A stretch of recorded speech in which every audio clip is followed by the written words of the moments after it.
गणेशाय नमः। ओम श्री सरस्वत्यै नमः। ओम श्री गुरुभ्यो नमः।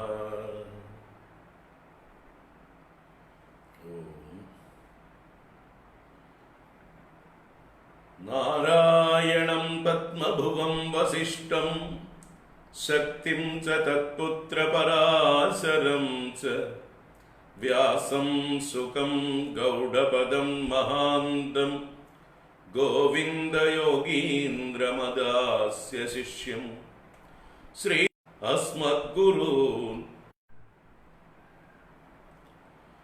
ब्रह्मानन्दं परमसुखदं केवलं ज्ञानमूर्तिं द्वन्द्वातीतं गगनसदृशं तत्त्वमस्यादिलक्ष्यम् एकं नित्यं विमलमचलं सर्वधी साक्षिभूतं भावातीतं त्रिगुणरहितं सद्गुरुं तं नमामि। भावातीतं त्रिगुणरहितं सद्गुरुं तं नमामि।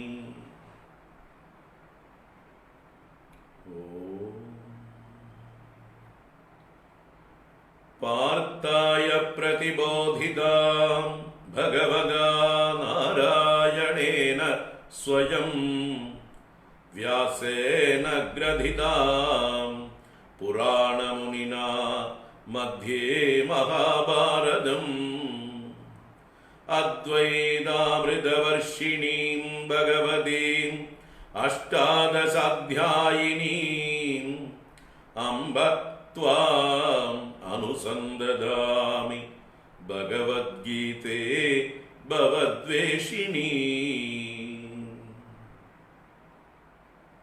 यं ब्रह्मा वरुणेन्द्ररुद्रमरुदः स्तुन्वन्ति दिव्यैस्तवैः वेदैः साङ्गपदक्रमोपनिषदैः गायन्ति यं सामगाः ध्यानावस्थिततद्गतेन मनसा पश्यन्ति यं योगिनो यस्यान्तं न विदुः सुरासुरगणाः देवाय तस्मै नमः। यस्यान्तं न विदुः सुरासुरगणाः देवाय तस्मै नमः।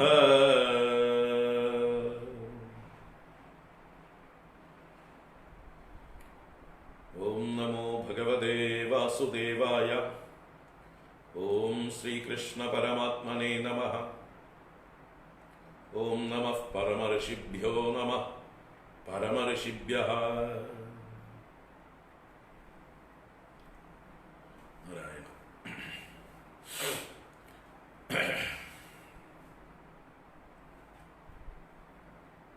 हरि ओम। എല്ലാവർക്കും നമസ്കാരം. എല്ലാവർക്കും ശുഭസായാഹ്നം, സുസ്വാഗതം.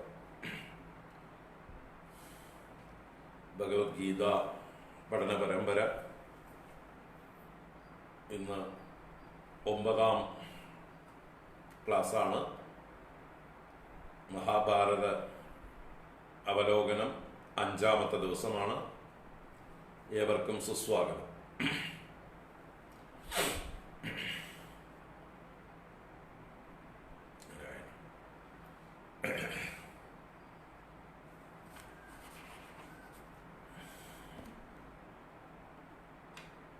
മഹാഭാരതം ആദിപർവത്തിലെ സംഭവ പർവം എന്ന ഭാഗത്തുള്ള പാണ്ഡവ ഉൽപ്പത്തി, കൗരവ പാണ്ഡവ ഉൽപ്പത്തി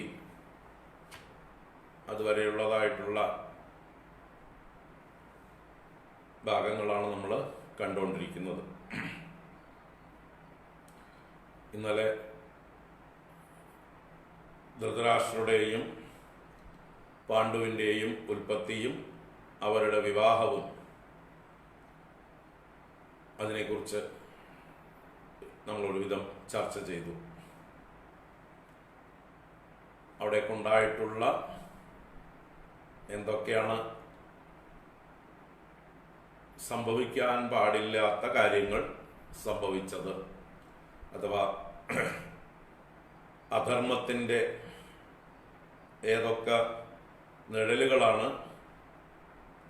ആ കഥകളിൽ അവരുടെ ഉൽപ്പത്തിയിലാണെങ്കിലും അതല്ലെങ്കിൽ അവരുടെ വിവാഹ കാര്യത്തിലാണെങ്കിലും ഉണ്ടായിട്ടുള്ളത് എന്ന് നമ്മൾ സൂചിപ്പിച്ചു.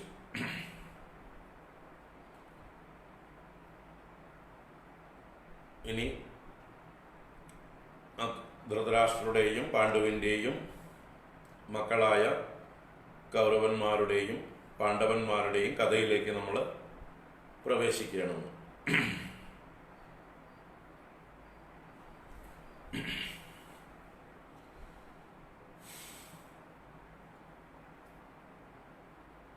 ഇന്നലെ പറഞ്ഞു, പാണ്ഡു വളരെ ശക്തനായിട്ടുള്ള ഒരു ഭരണാധികാരിയായിരുന്നു.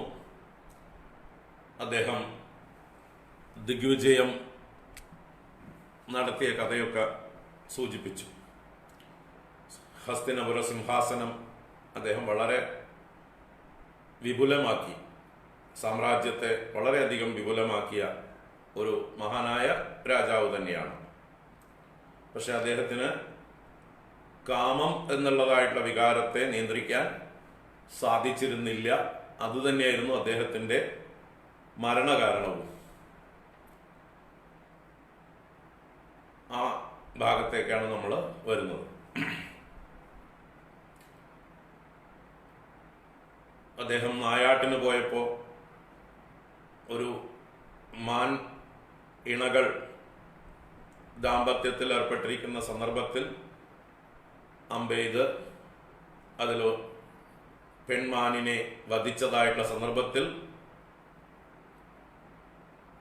ആൺമാൻ അതാരായിരുന്നു, അതൊരു ഋഷിയായിരുന്നു എന്നും ആ ഋഷി ഇദ്ദേഹത്തെ ശപിച്ചതും അങ്ങേക്ക് ദാമ്പത്യത്തിൽ ഏർപ്പെടാൻ കഴിയാതെ പോകട്ടെ, അഥവാ ദാമ്പത്യത്തിൽ ഏർപ്പെടുന്നതായിട്ടുള്ള സന്ദർഭത്തിൽ അങ്ങേക്ക് മരണം സംഭവിക്കട്ടെ, സ്ത്രീ സംഘം ഉണ്ടാവുകയാണെങ്കിൽ അത് മരണകാരണമാകട്ടെ എന്നുള്ളതായിട്ടുള്ള ഒരു ശാപം പാണ്ഡുവിനെ കിട്ടി. ഈ ശാപം കിട്ടിയതായിട്ടുള്ള പാണ്ഡു വളരെയധികം ദുഃഖിതനായി, ജീവിതത്തിൽ നിന്ന് തന്നെ വിരക്തനായി, അദ്ദേഹത്തിന് ജീവിതത്തിൽ കൊതിയില്ലാതായി, സിംഹാസനത്തിൽ യാതൊരു താല്പര്യവുമില്ലാതായി, രാജ്യഭാരം നോക്കി നടത്തുന്നതിലൊന്നും ഒരു ശ്രദ്ധയുമില്ലാതായി. അങ്ങനെ ഒരു എന്താ പറയുക, വല്ലാത്തൊരു വിരക്തഭാവത്തിൽ അദ്ദേഹം തൻ്റെ ഭാര്യമാരായ കുന്തിയോടും മാദ്രിയോടും പറയുന്നു, ഞാൻ കാട്ടിലേക്ക് പോവുകയാണ്, വാനപ്രസ്ഥം സ്വീകരിച്ച് ഞാൻ എല്ലാം ഉപേക്ഷിച്ച് പോവുകയാണ്, എന്നെ പോകാൻ അനുവദിക്കണം എന്ന് അദ്ദേഹത്തിൻ്റെ ആ ഒരു വിരക്തി സമയത്ത് അദ്ദേഹം ഭാര്യമാരോട് പറഞ്ഞതായിട്ടുള്ള സമയത്ത് ഭാര്യമാര് പറയുന്നു, അങ്ങനെ പോകാൻ പറ്റില്ല, ഞങ്ങളും ഉണ്ട് കൂടെ, ഞങ്ങൾ കൂടെയുണ്ട് എന്ന് പറഞ്ഞിട്ട് രണ്ട് ഭാര്യമാരും ഒപ്പം അദ്ദേഹത്തിൻ്റെ കൂടെ പോകാൻ തയ്യാറാവുകയും അങ്ങനെ ആ കാട്ടിലേക്ക് പോക്ക് വാനപ്രസ്ഥ സന്യാസ ജീവിതം എന്നുള്ളതിനേക്കാൾ ഒരു താൽക്കാലികമായിട്ടുള്ളൊരു വനവാസമായി മാറ്റുകയാണ്. കുറച്ചു കാലം ഒന്ന് വിട്ടു നിൽക്കാൻ, രാജ്യഭാരങ്ങളിൽ നിന്നും അതുപോലെയുള്ളതായിട്ടുള്ള ഉത്തരവാദിത്തങ്ങളിൽ നിന്നൊക്കെ ഒന്ന് വിട്ട് വിശ്രമിക്കാനായിക്കൊണ്ട് പോകാനായിട്ടുള്ളൊരു യാത്രയാക്കി മാറ്റുകയായിരുന്നു. അങ്ങനെ ഭാര്യമാരുമായിട്ട് അദ്ദേഹം പോകുന്നതായിട്ടുള്ള സന്ദർഭത്തിൽ തൻ്റെ പ്രധാനമന്ത്രിയായിരുന്ന വിതുരനെയാണ് രാജ്യത്തിൻ്റെ ഭരണം ഏൽപ്പിക്കുന്നത്. അതേസമയം തന്നെ ജ്യേഷ്ഠനായ ധൃതരാഷ്ട്രൻ അന്ധനാണ്, അദ്ദേഹം സിംഹാസനത്തിൽ ഇരുന്നിട്ടില്ല, അദ്ദേഹത്തോട് സിമ്പതിയുണ്ട്. അനുജനായിട്ടുള്ള പാണ്ഡുവിന് ജ്യേഷ്ഠനോടൊരു സിമ്പതിയുണ്ട്. ആ സിമ്പതി വെച്ചുകൊണ്ട് ഏട്ടനോട് പറഞ്ഞു, ഏട്ടനും കാര്യങ്ങളൊക്കെ നോക്കണം കേട്ടോ, ഇവിടെ നടക്കുന്ന കാര്യങ്ങളിലൊക്കെ ഒരു ശ്രദ്ധ ഉണ്ടാവണം, ഒന്ന് നോക്കണം എന്ന് ഏട്ടനോടും ഒന്ന് പറഞ്ഞു. ഒരു ചെറിയൊരു ഉത്തരവാദിത്വം ഏൽപ്പിക്കും പോലെ. വാസ്തവത്തിൽ അതാണ് ഏറ്റവും വലിയ അബദ്ധമായത്. ആ ജ്യേഷ്ഠനോടുള്ള മമത അത് സിമ്പതിയായി ഭരണകാര്യങ്ങളിൽ ഒന്ന് ശ്രദ്ധിക്കണം എന്ന് പറഞ്ഞത് ഒരു അവസരമാക്കിയെടുത്ത് പാണ്ഡു കാട്ടിലേക്ക് പോകുമ്പോൾ ഈ ധൃതരാഷ്ട്രൻ പതുക്കെ ഭരണത്തിന്റെ നിയന്ത്രണം ഏറ്റെടുക്കുകയാണ്.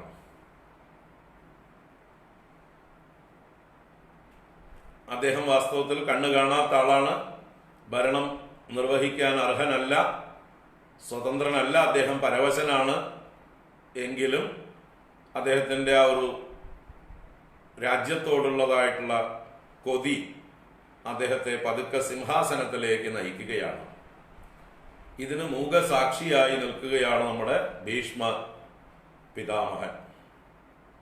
അദ്ദേഹം അതിനെല്ലാം കൂട്ടുനിൽക്കുന്നുണ്ട്.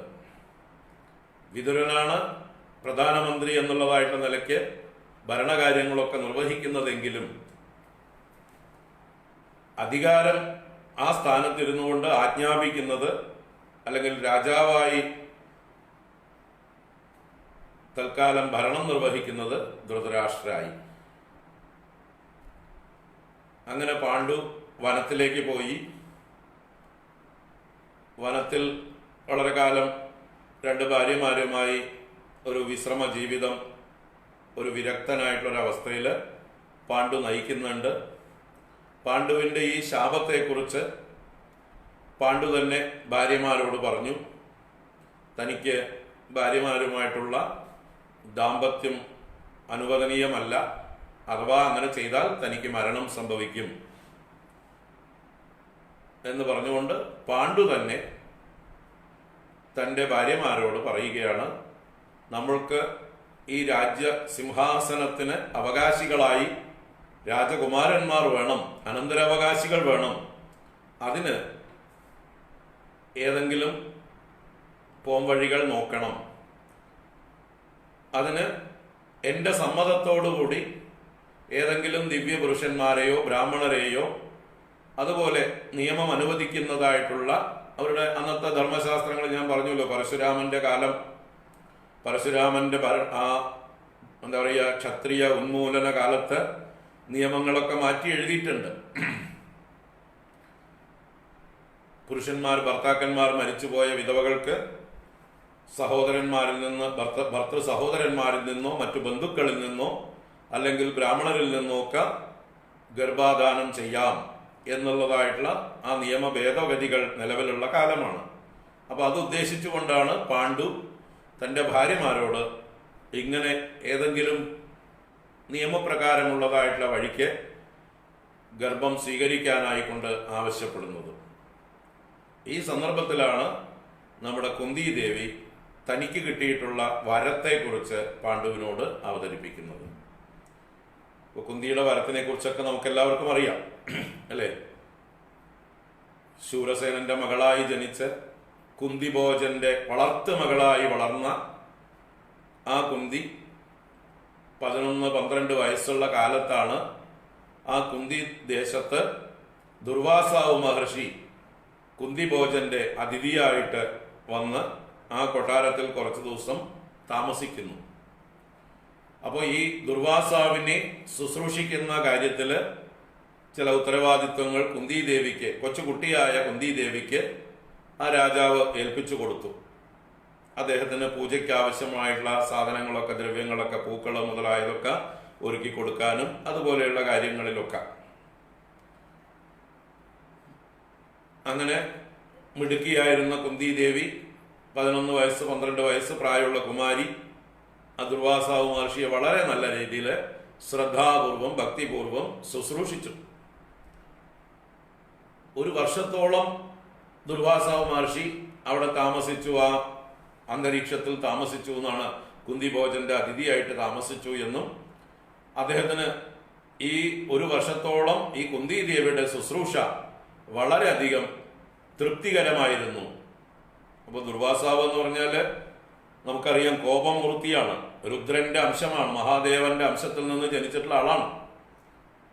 മഹാദേവന്റെ കോപം മുഴുവൻ പ്രകടമായിട്ടുള്ളൊരു ഒരു മൂർത്തിയാണ് ദുർവാസാവ്.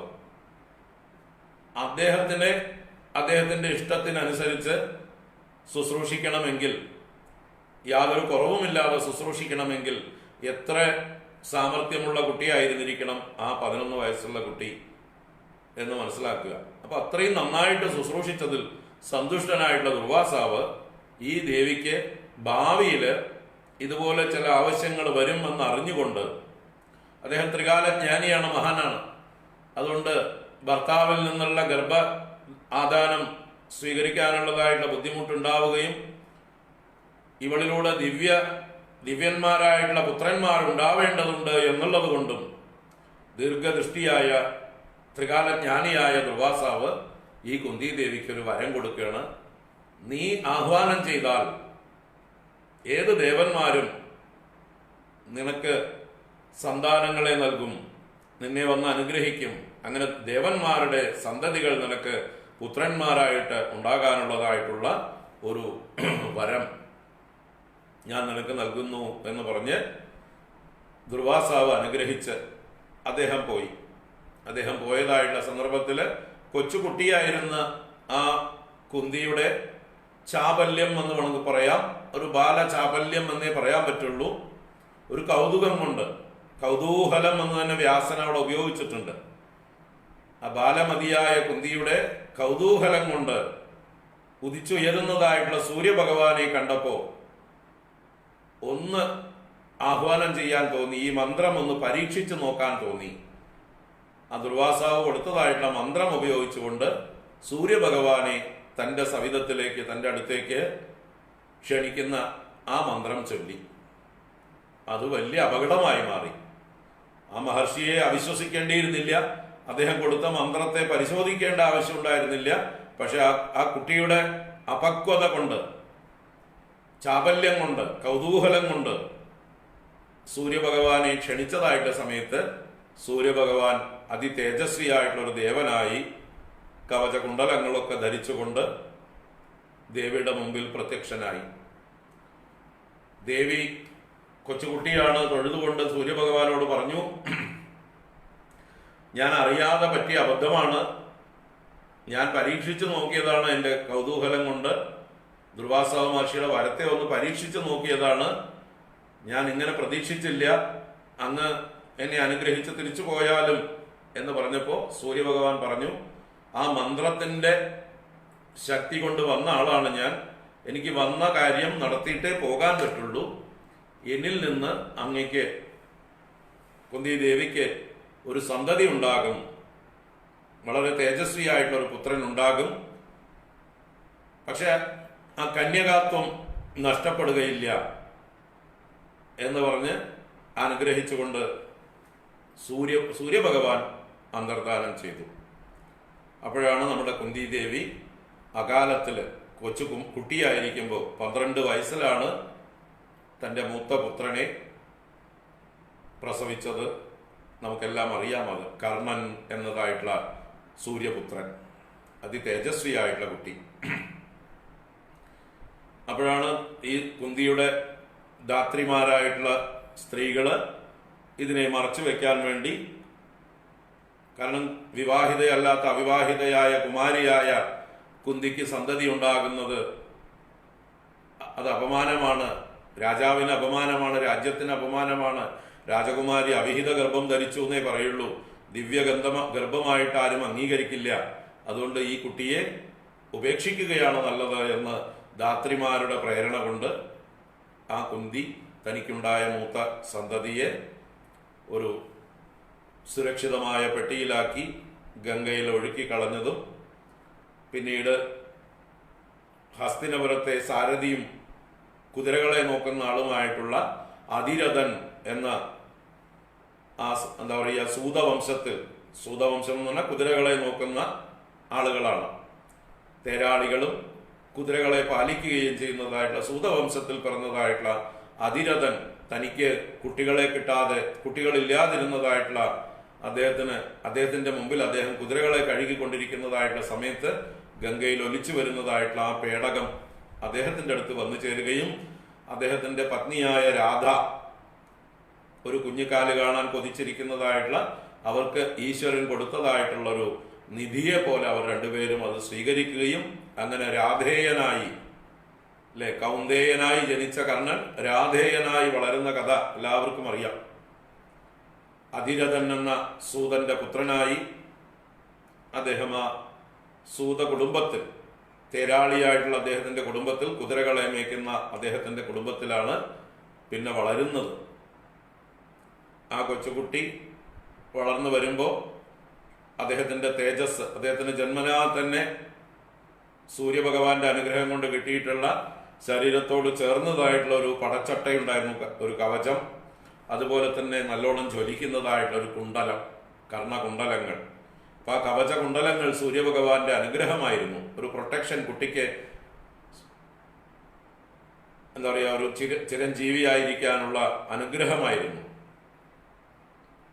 അതോടുകൂടി തേജസ്വിയായിട്ടുള്ള ആ കുമാരൻ വളരുന്നതും, പക്ഷേ അച്ഛൻ്റെ ആ തൊഴിലിനോട് യാതൊരു താല്പര്യമില്ലാതിരുന്ന ആ കുട്ടിക്ക് ആയുധവിദ്യയിലായിരുന്നു ഏറ്റവും താല്പര്യം. നല്ലൊരു ക്ഷത്രിയ കുമാരനെ പോലെയാണ് ആ കുട്ടിയുടെ സ്വഭാവം.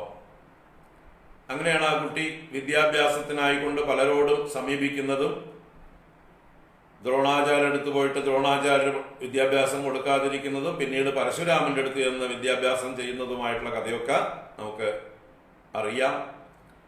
ഓർമ്മിപ്പിച്ചു എന്ന് മാത്രം. അങ്ങനെ പരശുരാമന്റെ അടുത്ത് ചെന്ന് താൻ ക്ഷത്രിയനല്ല എന്ന് പറഞ്ഞുകൊണ്ട് തന്നെയാണ് അദ്ദേഹം വിദ്യാഭ്യാസം ചെയ്യുന്നത്. കാരണം പരശുരാമൻ ക്ഷത്രിയന്മാരോട് വിരോധമുള്ള ആളായിരുന്നു. അതുകൊണ്ട് ക്ഷത്രിയന്മാർക്ക് അങ്ങനെ വിദ്യാഭ്യാസം ചെയ്തു കൊടുക്കില്ലായിരുന്നു.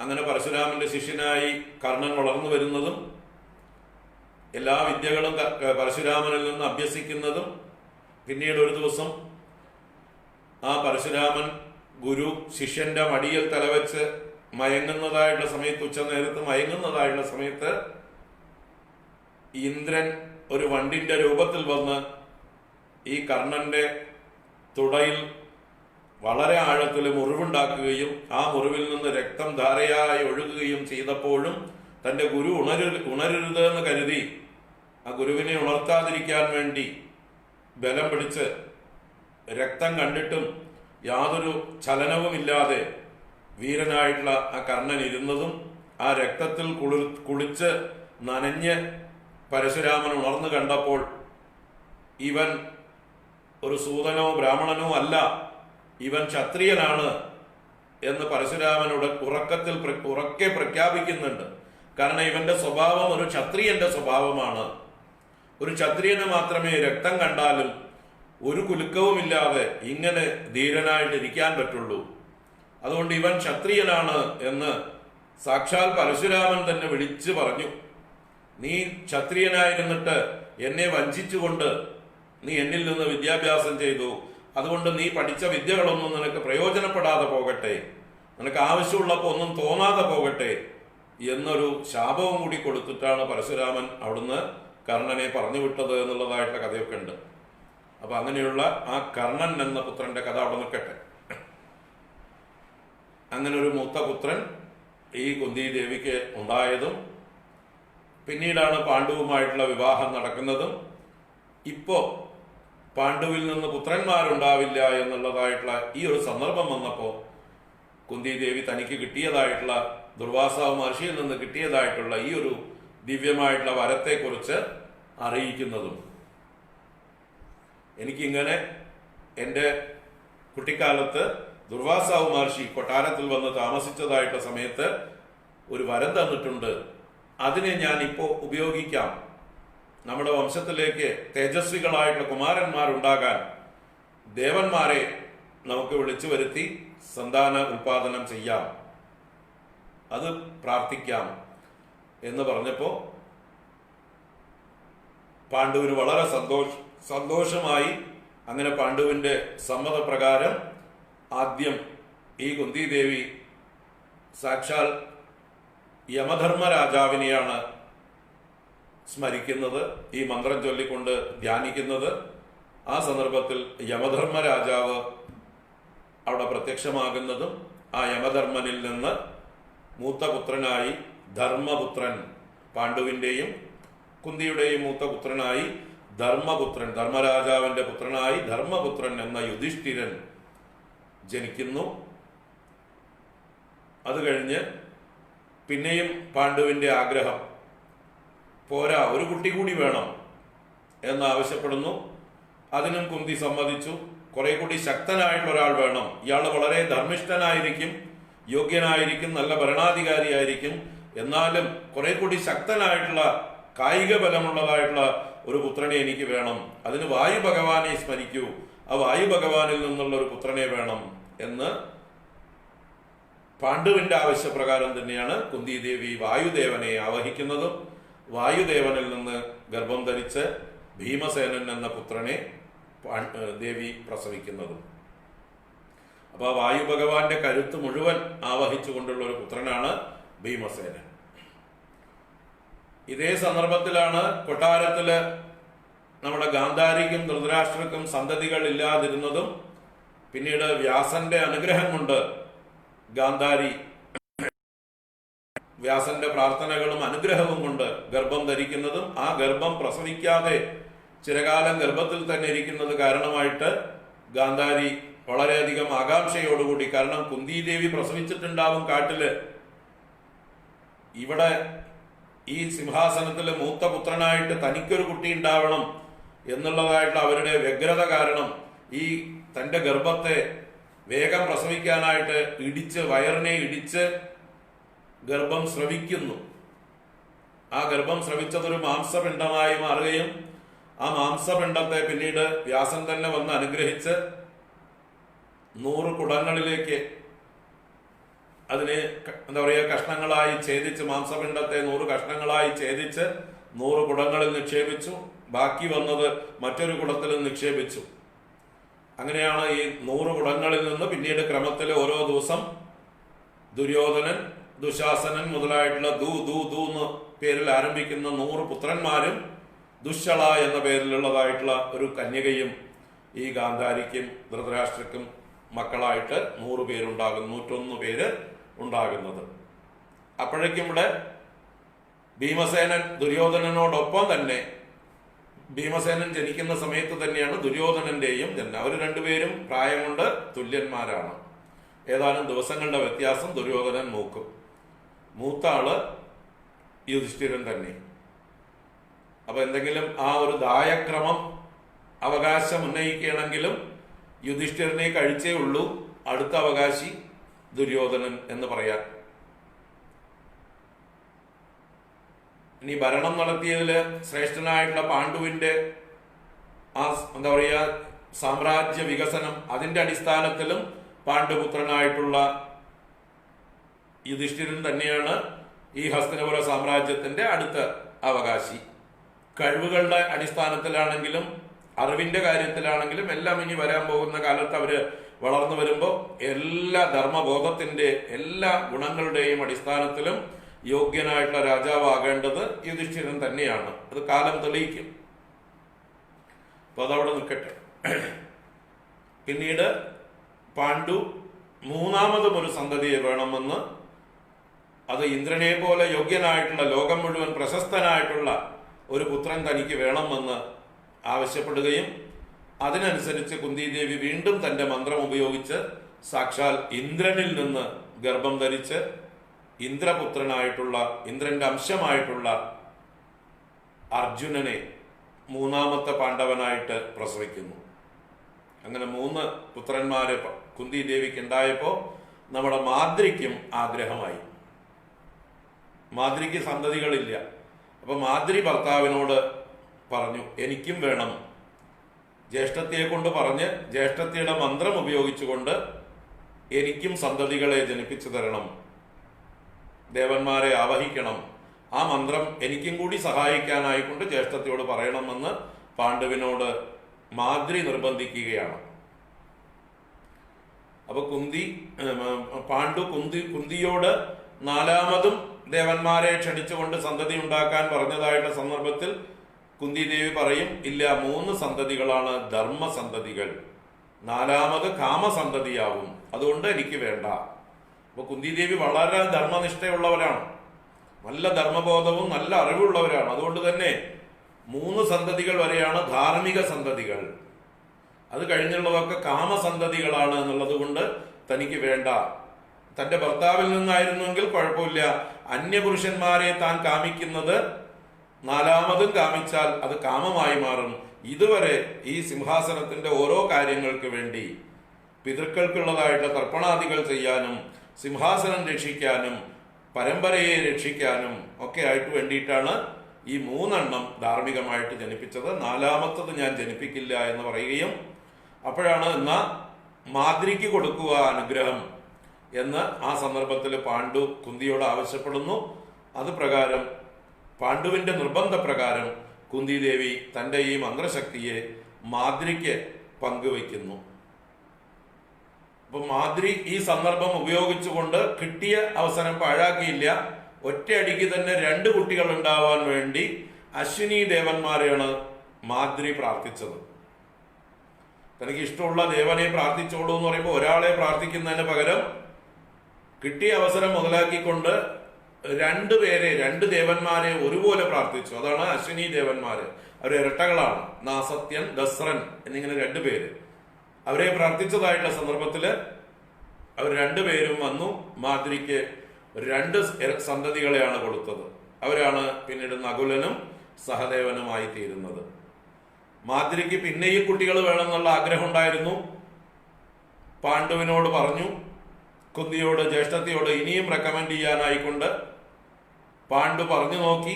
പക്ഷേ കുന്തി സമ്മതിക്കുന്നില്ല. കാരണം ഇവൾ അതിസാമർത്ഥ്യം കാണിക്കുക. ഒരു ദേവനെ വിളിക്കാൻ പറഞ്ഞപ്പോൾ 2 ദേവന്മാരെ വിളിച്ച് 2 സന്തതികൾ ജനിച്ചു കഴിഞ്ഞു. ഇനിയും അവൾക്ക് വേണമെന്ന് പറയുന്നത് അവൾക്ക് അവളുടെ മാതാമഹന്മാർക്കൊക്കെ ക്രിയ ചെയ്യാൻ വേണമെങ്കിൽ അവൾക്ക് ഇപ്പൊ 2 മക്കളായി. പിതാവിന് പാണ്ഡുവിന് വേണ്ട ക്രിയകൾ ചെയ്യാൻ, കർമ്മങ്ങൾ ചെയ്യാനായിക്കൊണ്ട് പാണ്ഡുവിന്റെ കടങ്ങൾ വീട്ടാൻ, പാണ്ഡുവിനെ നരകത്തിൽ നിന്ന് രക്ഷിക്കാൻ പാണ്ഡുവിന് നേരത്തെ തന്നെ 3 മക്കൾ ഉണ്ടായിട്ടുമുണ്ട്. അപ്പൊ 3 ഉം 2 ഉം 5 ആയി കഴിഞ്ഞു പാണ്ഡുവിന് മക്കള്. ഇവരുടെ മാതാമഹ പരമ്പരകൾക്ക് വേണ്ടി കർമ്മങ്ങൾ ചെയ്യാനായിക്കൊണ്ട് 2 പേരായി കഴിഞ്ഞു. ഇനിയുള്ളത് അധർമ്മമാണ്, അതുകൊണ്ട് വേണ്ട, ഞാൻ കൊടുക്കില്ല എന്ന് പറഞ്ഞ് കുന്തി ദേവി മാദ്രിക്ക് വീണ്ടും സന്തതികൾ ഉണ്ടാവണമെന്ന് ആഗ്രഹിച്ചപ്പോൾ കൊടുക്കുന്നില്ല. അങ്ങനെ 5 സന്തതികൾ പാണ്ഡുവിന്റെ നിർബന്ധപ്രകാരം ദേവന്മാരിൽ നിന്ന് ജനിച്ചു. ഇവരാണ് പാണ്ഡുവിന്റെ തന്നെ മാനസപുത്രന്മാരാണ്, പാണ്ഡുവിന്റെ തന്നെ ഇച്ഛപ്രകാരം ജനിച്ചവരാണ്. അതുകൊണ്ട് തന്നെ അവർ പാണ്ഡവന്മാരാണ്. അന്നത്തെ നിയമപ്രകാരം അവർ പാണ്ഡുവിന്റെ മക്കൾ തന്നെയാണ്. വെറും ബീജദാതാക്കൾ മാത്രമാണ് ദേവന്മാർ. ബാക്കി എല്ലാം കൊണ്ടും അച്ഛൻ പാണ്ഡു തന്നെയാണ്. യാതൊരു സംശയവുമില്ല. പാണ്ഡുവിന്റെ എല്ലാ അവകാശങ്ങളും മക്കൾക്കും പെട്ടതാണ്. ഇന്നും ഇപ്പോ ദമ്പതികൾ സ്വന്തം കുട്ടികൾ ഉണ്ടായില്ലെങ്കിൽ ദത്തെടുക്കുകയാണെങ്കിൽ ആ ദത്തെടുക്കുന്ന കുട്ടികൾക്ക് അച്ഛനമ്മമാരുടെ എല്ലാ സ്വത്തിലും അവകാശമുണ്ട്. നിയമപ്രകാരം എല്ലാ അവകാശങ്ങളും അവർക്ക് വന്നു ചേരും. അല്ലെ, ദത്തെടുത്ത കുട്ടികളാണ്. നിങ്ങൾ കൊടുത്തില്ലെങ്കിലും അവർക്ക് അവകാശമുണ്ട്. കൊടുക്കില്ല എന്ന് പറയാൻ നിയമം അനുവദിക്കില്ല. അപ്പൊ അതുപോലെ അവകാശികളാണ്. അപ്പൊ ഇന്നത്തെ നിയമവും അത് അനുവദിക്കുന്നു. അതുപോലെ തന്നെ അന്നത്തെ നിയമത്തില് രാജാക്കന്മാർക്ക് അനുവദിച്ചിട്ടുള്ളതായിട്ടുള്ള വ്യവസ്ഥകളാണിതെല്ലാം. അപ്പൊ ഇങ്ങനെ കാട്ടിൽ വെച്ചാണ് ഈ 5 കുട്ടികളുടെ ജനനം, പാണ്ഡവന്മാർ 5 പേരുടെയും ജനനം. അങ്ങനെ ഈ കുട്ടികൾ കാട്ടിൽ തന്നെയാണ് വളരുന്നത്. അച്ഛനും അമ്മമാരും കാട്ടിൽ വെച്ച് ഈ കുട്ടികളെ വളർത്തുന്നു. അധികം താമസിയാതെ ഈ മാദ്രി പാണ്ഡുവിനോട് വളരെ ശൃംഗാരപരമായി പെരുമാറുകയും എപ്പോഴും മാദ്രിക്ക് ഭർത്താവിനോട് വല്ലാത്തൊരു പെരുമാറ്റ രീതിയാണ്. പക്ഷെ കുന്തിക്ക് അതിനോട് കരുതലുണ്ട്. കുന്തിക്കറിയാം തന്റെ ഭർത്താവ് ഇങ്ങനെ ഏതെങ്കിലും അബദ്ധത്തിൽ പെട്ടുകഴിഞ്ഞാൽ മരിക്കും, അദ്ദേഹത്തിന്റെ മരണം സംഭവിക്കും, അത് അനുവദിക്കരുത് എന്ന് കരുതി കുന്തി വാസ്തവത്തിൽ ഒരു കാവൽക്കാരിയെ പോലെ തന്റെ ഭർത്താവിനെ രക്ഷിക്കുകയായിരുന്നു. മാദ്രിയിൽ നിന്ന് രക്ഷിക്കുകയായിരുന്നു. മാദ്രി എന്ന കാമുകിയിൽ നിന്ന് തന്റെ ഭർത്താവിനെ, പാണ്ഡുവിനെ കാവൽ നിന്ന് രക്ഷിക്കുകയായിരുന്നു കുന്തി. പക്ഷെ എപ്പോഴോ കുന്തിയുടെ കണ്ണ് തെറ്റി. ആ സമയത്ത് മാദ്രിയും പാണ്ഡുവുമായിട്ട് ആലിംഗനബദ്ധരായിത്തീരുന്ന ഒരവസ്ഥയുണ്ടാകുന്നു. അങ്ങനെ കാമമോഹിതനായിട്ടുള്ള പാണ്ഡു മാദ്രിയെ ആലിംഗനം ചെയ്തതായിട്ടുള്ള ആ സന്ദർഭത്തിലാണ് പാണ്ഡുവിന്റെ മരണം സംഭവിക്കുന്ന. ആ ഋഷിയുടെ ശാപം കൊണ്ട്. അങ്ങനെ ആ കാട്ടിൽ വെച്ച് പാണ്ഡു മരിച്ചു. അകാലത്തിൽ മരണം സംഭവിച്ചു. ഈ സന്ദർഭത്തിൽ കുന്തി പാണ്ഡുവിനോടൊപ്പം തന്റെ ജീവിതം അവസാനിപ്പിക്കാൻ ഒരുമ്പെടുന്നുണ്ട്. അപ്പോഴാണ് മാദ്രി ചേച്ചി ഏടത്തിയോട് പറയുന്നു, ഈ ഇദ്ദേഹത്തിന്റെ മരണത്തിന് കാരണക്കാരൻ ഞാനാണ്. ഞാൻ അദ്ദേഹത്തിന്റെ കൂടെ ദേഹത്യാഗം ചെയ്യാൻ തീരുമാനിച്ചു കഴിഞ്ഞു. ഞാൻ പോകും, ഞാൻ മരിക്കും. ഇദ്ദേഹത്തിന്റെ ചിതയിൽ ഞാൻ സതി അനുവർത്തിച്ച് എന്റെ ജീവിതം അവസാനിപ്പിക്കുകയാണ്. അതുകൊണ്ട് എന്റെ കുട്ടികളെ ജ്യേഷ്ഠത്തി നോക്കണം. എന്റെ 2 കുട്ടികളെയും ജ്യേഷ്ഠത്തി നോക്കണം. ജ്യേഷ്ഠത്തിയുടെ 3 കുട്ടികളെയും ജ്യേഷ്ഠത്തി നോക്കണം. അങ്ങനെ 5 കുട്ടികളെയും ഈ കുന്തിയെ ഏൽപ്പിച്ച് മാദ്രി നിർബന്ധപൂർവം പാണ്ഡുവിന്റെ മൃത ശരീരത്തോടൊപ്പം കാട്ടിൽ വെച്ച് തന്നെ ആ ചിതയിൽ ചാടി സ്വന്തം ദേഹത്യാഗം ചെയ്യുകയാണ്. അപ്പോഴാണ് കുന്തിയിലെ ആ മാതാവ് നിവൃത്തിയില്ലായ്മ കൊണ്ട് തൻ്റെ എന്താ പറയുക പതിവ്രതാധർമ്മം വിട്ട് മാതൃധർമ്മം സ്വീകരിച്ചുകൊണ്ട് തൻ്റെ 3 മക്കളെയും അതിനേക്കാൾ സ്നേഹിച്ചുകൊണ്ട് പാണ്ഡുവിന്റെ ഇളയ മക്കളായ മാദ്രിയുടെ 2 മക്കളെ നകുല സഹദേവന്മാരെയും 5 പേരെയും ഒരുപോലെ ഏറ്റെടുത്ത് വളർത്തുന്നതായിട്ടുള്ള അവസ്ഥയുണ്ടാകുന്നത്. അങ്ങനെ ആ പാണ്ഡവന്മാരുമായി കുന്തി ദേവി പിന്നെയും കാട്ടിൽ തന്നെയാണ് കഴിയുന്നത്. തിരിച്ച് നാട്ടിലേക്ക് പോകാൻ കുന്തിക്കൊരു മടി. നാട്ടിൽ ചെന്നു കഴിഞ്ഞാൽ അവിടെ സ്വീകരിക്കുമോ? അവിടുത്തെ അവസ്ഥ എന്താണ്? കാരണം ഈ കുട്ടികളൊന്നും പാണ്ഡുവിൻ്റേതല്ല എന്ന് ലോകം അറിഞ്ഞു കാണും. അപ്പോഴേക്കും പാണ്ഡുവിൽ നിന്ന് ശാരീരിക ബന്ധത്തിലൂടെ ഉണ്ടായ കുട്ടികളല്ല, ദിവ്യഗർഭങ്ങളാണ്. അപ്പൊ ഇതിനെക്കുറിച്ച് പരിഹാസമുണ്ടാകാം. അവിടെയുള്ളവർ സ്വീകരിക്കാതിരിക്കാം. അപ്പൊ അങ്ങനെയൊക്കെയുള്ളൊരു ഭയം കുന്തിയുടെ ഉള്ളിലുണ്ടായിക്കൊണ്ട് കുന്തി നാട്ടിലേക്ക് തിരിച്ചു പോകാതെ കാട്ടിൽ തന്നെ ചിരകാലം വസിക്കുന്നുണ്ട്. ഈ കുട്ടികളെ കാട്ടിൽ വെച്ച് ഏകയായി ദേവി വളർത്തുന്നു. പക്ഷെ വനവാസികളായിട്ടുള്ള ബ്രാഹ്മണര്, സന്യാസിമാര്, ഋഷീശ്വരന്മാര് അവരുടെയൊക്കെ നല്ല സഹായം കുന്തിക്ക് ഉണ്ടാവുന്നു. അവരുടെയൊക്കെ മേൽനോട്ടത്തിലാണ് ഈ കുട്ടികൾ വളരുന്നത്. അങ്ങനെ പാണ്ഡവന്മാര് വനത്തിൽ വെച്ച് തന്നെ ബാല്യത്തിൽ തന്നെ വേണ്ടതായിട്ടുള്ള കുറെ നന്മകൾ, കുറെ ഗുണങ്ങൾ, കുറെ വിദ്യാഭ്യാസമൊക്കെ ഈ പറഞ്ഞ ഋഷീശ്വരന്മാരിൽ നിന്ന്, ഗുരുക്കന്മാരിൽ നിന്നൊക്കെ ആർജിക്കുന്നു. പക്ഷെ അപ്പോഴേക്കും നാട്ടില് ചർച്ചയായി. നാട്ടില് എല്ലാവരും പറഞ്ഞു തുടങ്ങി, പാണ്ഡു കാട്ടിൽ വെച്ച് മരിച്ചു. പാണ്ഡുവിന്റെ ഭാര്യയായ കുന്തി പ്രസവിച്ചിട്ടുണ്ട്. കുന്തിക്ക് 3 മക്കളുണ്ട്. മാദ്രിയുടെ 2 മക്കളുണ്ട്. അവർ കാട്ടിൽ അനാഥരെ പോലെ കഴിയുകയാണ്. ഇത് ന്യായമല്ല. കാരണം പാണ്ഡു ഞങ്ങളുടെ പ്രിയപ്പെട്ട രാജാവാണ്. ഈ ഹസ്തിനപുര സാമ്രാജ്യത്തിന്റെ പ്രശസ്തി ലോകം മുഴുവൻ എത്തിച്ചതും ഈ സാമ്രാജ്യം വിപുലമാക്കിയതും ആ പാണ്ഡു എന്ന രാജാവാണ്.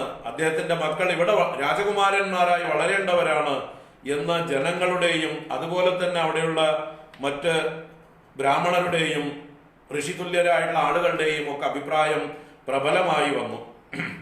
അതുപോലെ കാട്ടിലുള്ളതായിട്ടുള്ള ഋഷിമാരും മുനിമാരും ബ്രാഹ്മണരും ഒക്കെ കുന്തി ദേവിയോടും പറഞ്ഞു, ഇത് ഇവിടെ വളരേണ്ട കുട്ടികളല്ല, ഇവര് രാജകുമാരന്മാരാണ്, ഇവര് സിംഹാസനത്തിന് അർഹരായിട്ടുള്ള ആളുകളാണ്, ഇവര് ഹസ്തിനപുര സാമ്രാജ്യത്തിന്റെ അനന്തരാവകാശികളാണ്, ഇവര് രാജകീയമായിട്ടുള്ള സുഖങ്ങളോടുകൂടി അവിടെ വളരേണ്ടവരാണ്. അതുകൊണ്ട് ഇവരെയും കൊണ്ട് നമുക്ക് നാട്ടിലേക്ക് ഇവിടെ കൊട്ടാരത്തിലേക്ക് പോകണം എന്നെല്ലാവരുടെയും നിർബന്ധം കൊണ്ടാണ് കുന്തി ദേവി കുട്ടികളെയും കൊണ്ട് ഇവിടേക്ക് വരുന്നത്, കൊട്ടാരത്തിലേക്ക് വരുന്നത്. അപ്പൊ ബ്രാഹ്മണരും നാട്ടുകാരും എല്ലാവരുടെയും പരിപൂർണ പിന്തുണ ഈ 5 കുട്ടികൾക്കും അതുപോലെ കുന്തി ദേവിക്കും ഉണ്ടായിരുന്നു. ഇവര് കൊട്ടാരത്തിലേക്ക് വന്നതായിട്ടുള്ള സമയത്ത് ഇവിടെ ദുര്യോധനൻ കൊച്ചുകുട്ടി വളർന്നു വന്നിട്ടുണ്ട്. 6-7 വയസ്സ് പ്രായമാണ് ആ സമയത്ത്. ആ പ്രായത്തിൽ തന്നെ ദുര്യോധനൻ സാമർഥ്യം കാണിക്കാൻ തുടങ്ങിയിരുന്നു തന്റെ അച്ഛനോട്. അപ്പോഴേക്കും നമ്മുടെ പാണ്ഡു മരിച്ചു എന്ന് കേട്ടപ്പോ ഈ സിംഹാസനം പൂർണ്ണമായി കൈയടക്കി ഈ കണ്ണുപൊട്ടനായിട്ടുള്ള ധൃതരാഷ്ട്ര. അങ്ങനെ ചിരകാലമായിട്ടിപ്പോ വർഷങ്ങളായിട്ട് ധൃതരാഷ്ട്രനാണ് രാജാവായി തീർന്നത്. ആകസ്മികമായ ഒരു സംഭവമായിരുന്നു. ആ സമയത്ത് ഭീഷ്മർ വേണ്ട പോലെ ഇടപെട്ടില്ല. പാണ്ഡു മരിച്ചാൽ പിന്നെ അടുത്തത് രാജ്യം ഭരിക്കാൻ അർഹനായിട്ടുള്ള ഒരാള് വിതുരനാണ്. ആ വിതുരനെ സിംഹാസനത്തിൽ ഇരുത്തി രാജാവാക്കി വാഴിക്കാൻ അധികാരമുള്ള ആളായിരുന്നു ഭീഷ്മൻ. അദ്ദേഹം അത് ചെയ്യാമായിരുന്നു. പക്ഷേ നാട്ടുകാരും അദ്ദേഹവും ഒരുപോലെ വിതുരനെ ദാസീപുത്രൻ എന്ന് വിളിച്ച് അകറ്റി നിർത്തുകയാണ് ഉണ്ടായത് സിംഹാസനത്തിൽ നിന്ന്. ഒരു ദാസീപുത്രൻ രാജാവായാലും ഒരു ദോഷവുമില്ല. എന്നാൽ അതിനേക്കാൾ ദോഷമാണ് ഒരു അന്ധൻ രാജാവാകുന്നത്. കണ്ണു കാണാത്ത ഈ ധൃതരാഷ്ട്രൻ സിംഹാസനത്തിൽ ഇരിക്കുന്നത്, രാജാവാകുന്നത്, ഒരു ദാസീപുത്രൻ രാജാവാകുന്നതിനേക്കാൾ എത്രയോ നീചമായിട്ടൊരു കർമ്മമാണ്. അപ്പൊ അവിടെ വേണ്ട രീതിയിൽ അഭിപ്രായം പറയാതെ ഇടപെടാതെ ധൃതരാഷ്ട്രര് ഭരണം പിടിച്ചെടുത്തപ്പോ അതിന് അനുകൂലമായി നിൽക്കുകയാണ് നമ്മുടെ കാരണവരായിട്ടുള്ള പിതാമഹനായിട്ടുള്ള ഭീഷ്മർ ചെയ്തത്. അങ്ങനെ രാജാവായി തീർന്ന ധൃതരാഷ്ട്രന്റെ പുത്രനായി വളരുന്ന ദുര്യോധനാദികൾ അവരുടെ അവകാശമാക്കി മാറ്റി ഈ സിംഹാസനം. അപ്പൊ ഇനി ഭാവിയില് അച്ഛന്റെ കാലശേഷം അല്ലെങ്കിൽ അച്ഛന് പ്രായമാകുമ്പോൾ താനാണ് യുവരാജാവാകാൻ ഉള്ളതും താനാണ് സിംഹാസനത്തിൽ ഇരിക്കേണ്ടതും എന്നുള്ളതായിട്ടൊരു വിചാരം ദുര്യോധനനിൽ കടന്നുകൂടി ചെറുപ്രായത്തിൽ തന്നെ. അങ്ങനെ രാജകീയ സുഖങ്ങളെല്ലാം അനുഭവിക്കുന്ന അദ്ദേഹം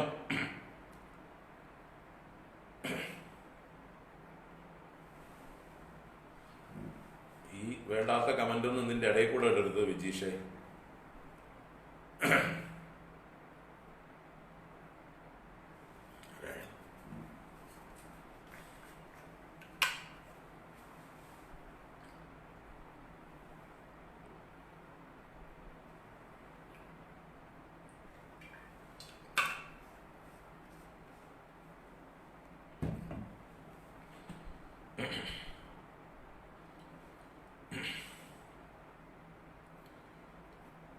അപ്പോ സിംഹാസനത്തിലുള്ളതായിട്ടുള്ള താല്പര്യം ചെറുപ്രായത്തിൽ തന്നെ നമ്മുടെ ദുര്യോധനന് വന്നു ചേരുകയാണ് ഉണ്ടാകുന്നത്. അതുകൊണ്ട് തന്നെ പാണ്ഡുവിന്റെ പുത്രന്മാരായ യുധിഷ്ഠിരൻ, ഭീമൻ മുതലായവർ നാട്ടിലേക്ക് വരുന്നതിൽ ഒട്ടും അനുകൂലമായിരുന്നില്ല, താല്പര്യമുണ്ടായിരുന്നില്ല. ഈ കൊച്ചു കുട്ടികളായിരുന്ന കൗരവർക്ക് തന്നെ, അതുപോലെ ധൃതരാഷ്ട്രർക്കും. അതുകൊണ്ട് തന്നെ സ്വീകരിക്കാൻ വിസമ്മതിക്കുന്നുണ്ട്. ഈ കുന്തിയെയും 5 മക്കളെയും കൊട്ടാരത്തിലേക്ക് സ്വീകരിക്കാനും പാണ്ഡുവിന്റെ വധുവായി, പാണ്ഡുവിന്റെ മക്കളായി ഇവരെ സ്വീകരിച്ച് അവർ രാജകുമാരന്മാരായി വളരാൻ അനുവദിക്കുന്നതിൽ വളരെ വൈഷമ്യമുണ്ടായിരുന്നു ധൃതരാഷ്ട്രക്ക്. അതിനെക്കുറിച്ച് ഒരുപാട് ചർച്ച ആ സമയത്ത് നടക്കുന്നുണ്ട്. ആ സന്ദർഭത്തിൽ വിതുരനാണ് വളരെ ശക്തമായി ഈ പാണ്ഡവന്മാർക്ക് വേണ്ടി വാദിക്കുന്നത്. ഈ പാണ്ഡുവിന്റെ പുത്രന്മാർ ഇവിടെ വളരേണ്ടവരാണ്, അവര് രാജകുമാരന്മാരായി എല്ലാ സുഖങ്ങളും അനുഭവിച്ചുകൊണ്ട് രാജകീയമായി വളരേണ്ടവരാണ്, അവർ പാണ്ഡുവിന്റെ തന്നെ പുത്രന്മാരാണ് എന്നുള്ള കാര്യത്തില് വിതുരനാണ് നിർബന്ധ ബുദ്ധിയോടുകൂടി ഇവരെ കൊണ്ടുവരണം എന്ന് വാശി പിടിച്ചത്. ഈ സന്ദർഭത്തിലും ആദ്യം ഒരു നിഷ്പക്ഷം പോലെ നിന്നിരുന്ന ഭീഷ്മർക്ക് പിന്നെ നിവൃത്തിയില്ലാതായി. കാരണം പ്രജകള്, അതുപോലെ ബ്രാഹ്മണര്, ഋഷീശ്വരന്മാര് എല്ലാവരും ശക്തമായി വാദിക്കാൻ തുടങ്ങി. ഈ പാണ്ഡവന്മാരെ ഇവിടെ സ്വീകരിക്കണം, പാണ്ഡവന്മാർ ഇവിടെ വളരേണ്ടവരാണ്, അവരെ ഉപേക്ഷിക്കാൻ പാടുള്ളതല്ല, അവരിവിടുത്തെ കുട്ടികളാണ്, അവരിവിടുത്തെ സിംഹാസനത്തിന് അവകാശികളാണ് എന്ന് ജനങ്ങളുടെ അഭിപ്രായം രൂപപ്പെട്ടു. വളരെ ശക്തമായിട്ടുള്ള മുദ്രാവാക്യം വിളികൾ തുടങ്ങിയെന്നാണ്. അന്നത്തെ കാലത്തുള്ള രീതിയിൽ ജനങ്ങൾ കൊട്ടാരത്തിന് പുറത്ത് ബഹളം വയ്ക്കാൻ തുടങ്ങി, ജനരോഷം ഇരമ്പാൻ തുടങ്ങിയെന്ന. ആ ജനരോഷം പിന്നെ രാജ്യത്തിനെതിരാവും എന്ന് തോന്നിയതായിട്ടുള്ള സന്ദർഭത്തിലാണ് ഭീഷ്മ പിതാമഹൻ ധൃതരാഷ്ട്രനോട് നിർബന്ധിക്കുന്നത്, ഇവരെ ഇവിടെ സ്വീകരിക്കണം, ഇവരിവിടെ വളരേണ്ടവരാണ് എന്ന് തന്റെ അഭിപ്രായം പിന്നെ വ്യക്തമാക്കുന്നത് ആ സന്ദർഭത്തിലാണ്. അപ്പൊ ജനങ്ങൾ മുഴുവൻ എതിരായി ബഹളം വെക്കാൻ തുടങ്ങിയപ്പോ, അതും ഭീഷ്മരുടെ എതിരായിട്ട് പോലും ജനങ്ങൾ മുദ്രാവാക്യം വിളിച്ചു തുടങ്ങി. ഭീഷ്മരെ ശപിച്ചുകൊണ്ട്, ഇദ്ദേഹത്തെ വായിൽ വന്നതൊക്കെ വിളിച്ചു എന്ന് കേട്ടിട്ടുണ്ട്. ഈ വൃദ്ധന്റെ അധികാര കൊതിയാണ്, ഭീഷ്മൻ എന്ന പിതാമഹന്റെ അധികാര കൊതിയാണ് ഈ കുട്ടികളെ എവിടേക്ക് കയറ്റാത്തത് എന്ന് പറഞ്ഞ ഭീഷ്മരെ പോലും ആളുകൾ ചീത്ത വിളിച്ചു തുടങ്ങി എന്നുള്ളൊരു ഘട്ടം വന്നു. അപ്പോഴാണ് ഭീഷ്മര് തന്റെ അഭിപ്രായം മാറ്റി ധൃതരാഷ്ട്രനോട് നിർബന്ധമായിട്ടും ഈ കുട്ടികളെ സ്വീകരിക്കാനായിട്ട് പറയുന്നത്. അങ്ങനെയാണ് പാണ്ഡവന്മാര് ഹസ്തിനപുരത്തിൽ വന്നു ചേരുന്നത്. 5 കുട്ടികളും മറ്റ് 100 കുട്ടികളോടൊപ്പം 101 കുട്ടികളോടൊപ്പം സഹോദരന്മാരായിട്ട് വളരാനുള്ള ഒരു സാഹചര്യം അവിടെ ഒരുങ്ങുകയാണ്. പക്ഷേ നമ്മുടെ ദുര്യോധനനും സഹോദരന്മാർക്കും എപ്പോഴും ഈ പാണ്ഡവന്മാരെ ഒരു ശത്രുതാ ബുദ്ധിയോടുകൂടിയേ അവർ കണ്ടിട്ടുള്ളൂ, അങ്ങനെ കാണുന്നുള്ളൂ. ഒരു മത്സരത്തോടു കൂടി തന്നെയാണ് കുട്ടിക്കാലം തൊട്ടേ അവർ ശീലിച്ചത്. അപ്പൊ എപ്പോഴും ഇവരെ എന്തെങ്കിലും പറഞ്ഞ് കളിയാക്കുക, കുറ്റപ്പെടുത്തുക, അങ്ങനെയൊക്കെയുള്ള രീതിയിൽ പെരുമാറിയതായിട്ടുള്ള സന്ദർഭത്തില് ശക്തനായിട്ടുള്ള ഭീമൻ അപ്പ പ്രതികരിക്കും. മറ്റുള്ള പാണ്ഡവന്മാരൊക്കെ കുന്തിയുടെ നല്ല ഉപദേശങ്ങൾ അനുസരിച്ച് ജ്യേഷ്ഠനായ യുധിഷ്ഠിരന്റെയും അദ്ദേഹത്തിന്റെ ആ ഒരു ക്ഷമയും സഹിഷ്ണുതയും അനുജന്മാരെ നിയന്ത്രിക്കാനുള്ളതായിട്ടുള്ള ഒരു സാമർഥ്യമൊക്കെ കൊണ്ട് മറ്റനുജന്മാരൊക്കെ യുധിഷ്ഠിരൻ പറഞ്ഞത് കേട്ട് ഒതുങ്ങി ഒരു തരത്തിലുള്ളതായിട്ടുള്ള ബഹളങ്ങളും ഉണ്ടാക്കാതെ ഒരു പ്രകോപനവും ഉണ്ടാക്കാതെ കഴിഞ്ഞുകൂടുമ്പോഴും നമ്മുടെ ഭീമസേനൻ തന്റെ ശക്തി, തന്റെ കായിക ബലം, തന്റെ പൗരുഷം അത് അടക്കാൻ തയ്യാറായില്ല. സന്ദർഭം കിട്ടുമ്പോഴൊക്കെ ദുര്യോധനനെ തിരിച്ചും പരിഹസിക്കാനും ആക്രമിക്കാനും ഉപദ്രവിക്കാനും ദേഹോപദ്രവം ചെയ്യാനും ഒക്കെ തുടങ്ങി. കാരണം കായിക ബലമുണ്ട്. അപ്പൊ സന്ദർഭം കിട്ടുമ്പോഴൊക്കെ ഉപദ്രവങ്ങൾ ഇങ്ങോട്ടും തുടങ്ങി. അപ്പൊ കൂടുതൽ ശത്രുവായി മാറി ഭീമൻ ദുര്യോധനന്റെ. അങ്ങനെ ഭീമനും ദുര്യോധനനും തമ്മില് അപ്പപ്പോ കലഹങ്ങൾ ഉണ്ടാവുക പതിവായി. ഇങ്ങനെയുള്ള സന്ദർഭങ്ങളിലാണ് ഈ ഭീമനെ വധിക്കാനായിക്കൊണ്ട് ദുര്യോധനൻ പല പ്ലാനുകളും ചെയ്യുന്നത്.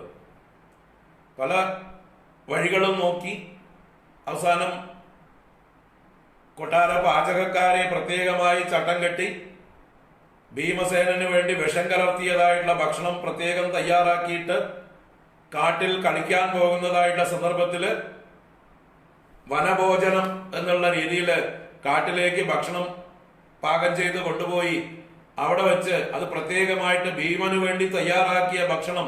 കാരണം ഭീമൻ നല്ല ഭക്ഷണപ്രിയനാണ്, നല്ലോണം കഴിക്കും. അപ്പൊ അദ്ദേഹത്തിന് വേണ്ടി പ്രത്യേകം തയ്യാറാക്കിയ ഭക്ഷണം എന്ന പേരില് ആ കാട്ടിൽ വെച്ച് ഈ വിഷം കലർന്നതായിട്ടുള്ള ഭക്ഷണം കൊടുക്കുകയും അങ്ങനെ മയങ്ങിയതായിട്ടുള്ള ഭീമനെ ദുര്യോധനനും കൂട്ടുകാരും കൂടി മറ്റുള്ളവരറിയാതെ കാട്ടുവള്ളികൾ കൊണ്ട് ബന്ധിച്ച് ഗംഗയിലെ ആഴമേറിയതായിട്ടുള്ള ഒരു കയത്തിൽ വലിയ പാറക്കല്ലുകളൊക്കെ ശരീരത്തിൽ കെട്ടിവെച്ച് ആ ഗംഗയിലെ കയത്തിലേക്ക് താഴ്ത്തിക്കളയുന്നതായിട്ടുള്ള ഒരു രംഗം, ഒരു അവസരം ഉണ്ടാവുന്നുണ്ട്. അതാണ് ആദ്യത്തെ ഒരു അറ്റംപ്റ്റ് കൗരവന്മാരുടെ ഭാഗത്ത് നിന്ന് പാണ്ഡവന്മാരെ നശിപ്പിക്കുവാനുള്ള പ്രകടമായിട്ടുള്ള ഒരു അറ്റംപ്റ്റ് ആദ്യം ഭീമനെ വധിക്കാനായിട്ടാണ് തുടങ്ങുന്നത്.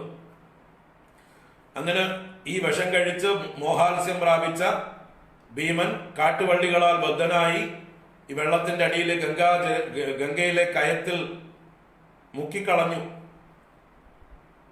എല്ലാവരും കളി കഴിഞ്ഞ് തിരിച്ചുപോയി. ഭീമൻ മുമ്പേ പോയിട്ടുണ്ട് എന്ന് നുണ പറഞ്ഞു ദുര്യോധനൻ. പാണ്ഡവന്മാരെ അന്വേഷിച്ചപ്പോ ഭീമൻ എവിടെ എന്ന് ചോദിച്ചപ്പോ ഭീമൻ ജ്യേഷ്ഠൻ നേരത്തെ പോയി എന്ന് ഇവരെ കൊണ്ട് പറയിപ്പിച്ചു, കൂട്ടുകാരെ കൊണ്ട് പറയിപ്പിച്ച്. അങ്ങനെ ഭീമൻ പോയി എന്ന് വിചാരിച്ച് എല്ലാവരും പോയി. കൊട്ടാരത്തിൽ പോയപ്പോ ഭീമൻ എത്തിയിട്ടില്ല.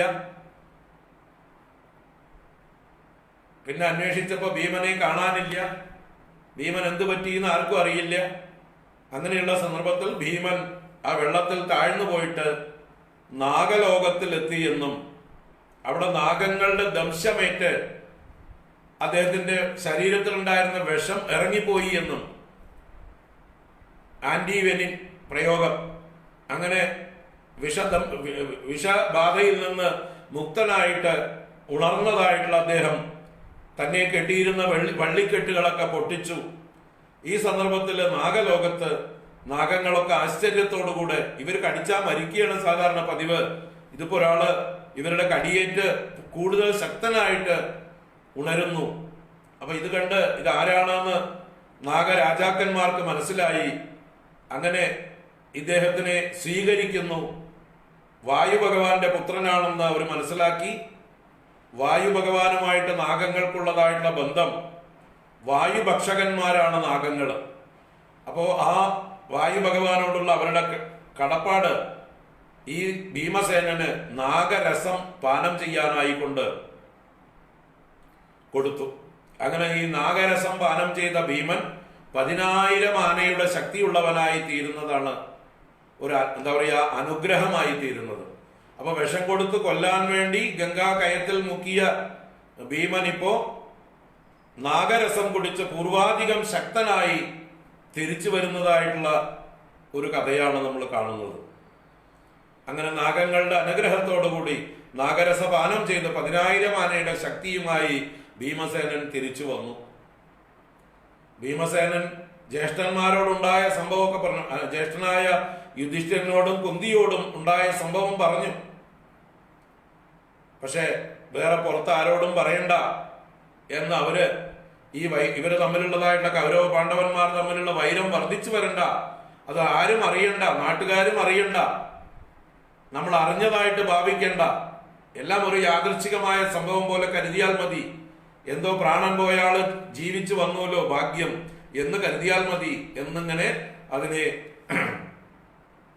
പ്രശ്നം അവിടെ പരിഹരിക്കുകയാണ് ഉണ്ടായത്. ദുര്യോധനന് എന്തെന്നില്ലാത്ത അമർഷവും നിരാശയും വർദ്ധിച്ച കോപവും ഒക്കെ ഉണ്ടാവുന്നുണ്ട്. തിരിച്ചു വന്നത് കൂടുതൽ ശക്തനായിട്ടാണെന്നും കൂടി അറിഞ്ഞു. അപ്പൊ ഇനി എങ്ങനെയെങ്കിലും ഇവരെ കൊന്നേ മതിയാവൂ, ഇനി പാണ്ഡവന്മാരെ മുഴുവൻ ഉന്മൂലനം ചെയ്യണം എന്ന് വിചാരിച്ചുകൊണ്ടാണ് പിന്നീട് ഒരു വിരുന്നൊരുക്കുന്നത്. ഒരു ശില്പിയെ കൊണ്ട് അരക്കില്ലം എന്ന് പറയുന്ന ജാതൂഗൃഹം അരക്കുകൊണ്ട് ഗംഭീരമായിട്ടുള്ള ഒരു കൊട്ടാരം പോലെ നിർമ്മിച്ച്, ഇത് പാണ്ഡവന്മാർക്ക് വേണ്ടി പ്രത്യേകമായിട്ട് നിർമ്മിച്ചതാണ്, അവർക്കുള്ള സമ്മാനമാണ് എന്ന് അവരെ പറഞ്ഞ് ബോധ്യപ്പെടുത്തി അവരെ അവിടേക്ക് ഒരു യാത്ര അയപ്പിക്കുന്നു. അവിടെ ചെന്ന് താമസിക്കാൻ വേണ്ട സൗകര്യങ്ങളൊക്കെ ഏർപ്പാട് ചെയ്യുന്നു. ഇത് മുഴുവൻ നിർമ്മിച്ചിരിക്കുന്നത് അരക്കുകൊണ്ടാണ്. ഉള്ളിൽ എന്താ പറയുക ഉണങ്ങിയ പുല്ലുകളും അതുപോലെയുള്ളതായിട്ടുള്ള കമ്പുകളും ഒക്കെ മറച്ചു വെച്ചുകൊണ്ട് അരക്കുകൊണ്ട് മെഴുകി വളരെ മനോഹരമായിട്ട് പണിതിരിക്കുന്ന ഗൃഹമാണിത്. തീ കണ്ടാൽ മതി കത്തി തീരാനായിക്കൊണ്ട്. അപ്പൊ അതുപോലെയുള്ളതായിട്ടൊരു ഗൃഹം പണിത് പാണ്ഡവന്മാർക്ക് സമ്മാനമായിട്ട് ധൃതരാഷ്ട്രയുടെ വകയായിട്ട് കൊടുക്കുന്നത് പോലെ കൊടുപ്പിക്കുകയും അതിൽ ചെന്ന് താമസിപ്പിക്കാൻ ഏർപ്പാട് ചെയ്യുകയും ചെയ്യുന്നു. പക്ഷേ മന്ത്രിയായ വിതുരൻ ഇതെല്ലാം രഹസ്യമായി അറിയുന്നുണ്ട്. ആ വിതുരൻ ഇവർക്ക് രക്ഷപ്പെടാൻ വേണ്ടതായിട്ടുള്ള മാർഗം ആ ശില്പിയെ കൊണ്ട് തന്നെ ഉണ്ടാക്കിപ്പിക്കുന്നുണ്ട്. ഇവർക്ക് വേണ്ടതായിട്ടുള്ള രക്ഷപ്പെടാനുള്ളതായിട്ടുള്ള ഏർപ്പാടുകൾ ചെയ്യുന്നുണ്ട്. പാണ്ഡവന്മാരോട് രഹസ്യമായിട്ട് കുന്തിയോടും പാണ്ഡവന്മാരോടും രക്ഷപ്പെടാനുള്ള വഴികളൊക്കെ പറഞ്ഞും കൊടുത്ത് ഏർപ്പാടാക്കിയിട്ടാണ് വിതുരൻ ഇവരെ അയക്കുന്നത്, യാത്ര അയക്കുന്നത്. അങ്ങനെ വിതുരന്റെ ആ ഒരു അറിവോടുകൂടെ, വിതുരന്റെ സാമർഥ്യത്തോടുകൂടെ ഇവര് വളരെ ജാഗ്രതയോടുകൂടിയിട്ടാണ് ഈ ജാതൂഗൃഹത്തിൽ അല്ലെങ്കിൽ ഈ അരക്കില്ലത്തിൽ ചെന്ന് താമസിക്കുന്നത്. വളരെ മനോഹരമായിട്ടുള്ള ആ നിർമ്മിതിയെല്ലാം കണ്ട് ആസ്വദിച്ചുകൊണ്ട്, പക്ഷെ എപ്പോ വേണമെങ്കിൽ ഇതിന് തീ കൊടുക്കുന്ന സന്ദർഭം ഉണ്ടാവും, ഇതിൽ തങ്ങൾ വെന്ത് ചാവുമെന്ന് അവർക്ക് അറിയാവുന്നത് കൊണ്ട് അവർ ജാഗ്രതയോടുകൂടി ഇരുന്നു. അന്ന് രാത്രി തന്നെ അവിടുന്ന് രക്ഷപ്പെടാനുള്ള ഏർപ്പാടും ചെയ്തിരുന്നു. ഒരു ഗുഹാദ്വാരം വഴിക്ക് പുറത്തേക്ക് ദൂരേക്ക് കാട്ടിലേക്ക് പോകാനുള്ള വഴി ഒരുക്കിയിരുന്നു. ആ രഹസ്യ പാതയിലൂടെ അവർക്ക് പോകാനുള്ള ഏർപ്പാട് ചെയ്തിരുന്നു. ഈ സന്ദർഭത്തിലാണ് അവിടെ ഒരു ഭിക്ഷക്കാരിയെ പോലെ ഒരു വൃദ്ധയായിട്ടുള്ള സ്ത്രീയും അവരുടെ അവശരായിട്ടൊരു 5 ദരിദ്രരായിട്ടുള്ള പുത്രന്മാരും ഇവരോട് വന്ന് അഭയം ചോദിച്ച് ആ ജാതൂഗൃഹത്തിലേക്ക് വരുന്നത്. അവരെ ഈ അരക്കില്ലത്തിൽ താമസിപ്പിച്ച് പാണ്ഡവന്മാരും കുന്തിയും രഹസ്യ വഴിയിലൂടെ അവിടുന്ന് രക്ഷപ്പെട്ടു പോവുകയും ചെയ്യുകയാണ്. ഇത് നിർമ്മിച്ച ഇതിന്റെ നിർമ്മാതാവ് ശില്പി അടക്കം ഇതിനകത്ത് തീപ്പെട്ട് മരിക്കുന്ന അവസരമാണ് ഉണ്ടാകുന്നത്. അപ്പൊ ഈ 5 പേരുടെ മൃതദേഹം, 5 പുരുഷന്മാരുടെയും ഒരു സ്ത്രീയുടെയും മൃതദേഹം നാട്ടുകാർക്ക് കിട്ടി. അല്ലെങ്കിൽ ധൃതരാഷ്ട്രം കൗരവന്മാരും കണ്ടെത്തുന്നു. അപ്പൊ പാണ്ഡവന്മാർ മരിച്ചു എന്ന് കരുതി അവർ വിഷമം അഭിനയിക്കുന്നുണ്ട് നന്നായിട്ട്.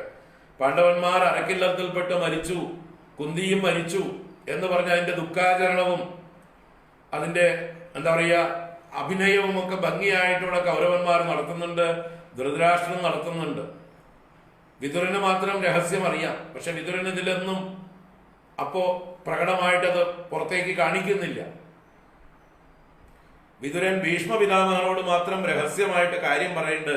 പാണ്ഡവന്മാർ മരിച്ചിട്ടില്ല, അവര് രക്ഷപ്പെട്ടിട്ടുണ്ട്, അവരെവിടെയോ അദൃശ്യരായി അജ്ഞാതവാസം ചെയ്യുന്നുണ്ട് എന്ന് പറഞ്ഞ് ആ പിതാമഹന് മാത്രം വിതുരൻ ഒരു സന്ദേശം കൊടുക്കുന്നുണ്ട്. ബാക്കി ആരും അറിയുന്നില്ല. എല്ലാവരും വിചാരിക്കുന്നത് പാണ്ഡവന്മാർ മരിച്ചു എന്നാണ്. ഈ സന്ദർഭത്തിലാണ് പാണ്ഡവന്മാര് രക്ഷപ്പെട്ട് കാട്ടിലൂടെ നടന്ന് ഏകചക്ര എന്നതായിട്ടുള്ള ഗ്രാമത്തിൽ എത്തിച്ചേരുന്നത്.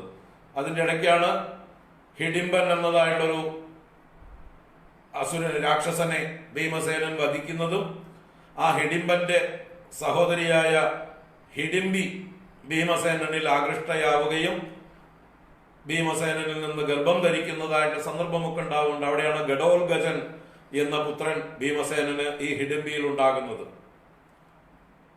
ആവശ്യമുള്ളപ്പോ സ്മരിക്കുമ്പോ വന്നോളാം എന്ന് പറഞ്ഞ് ആ ഗഡോൽഗജൻ എന്ന പുത്രൻ അന്തർദാനം ചെയ്യുന്നുണ്ട്.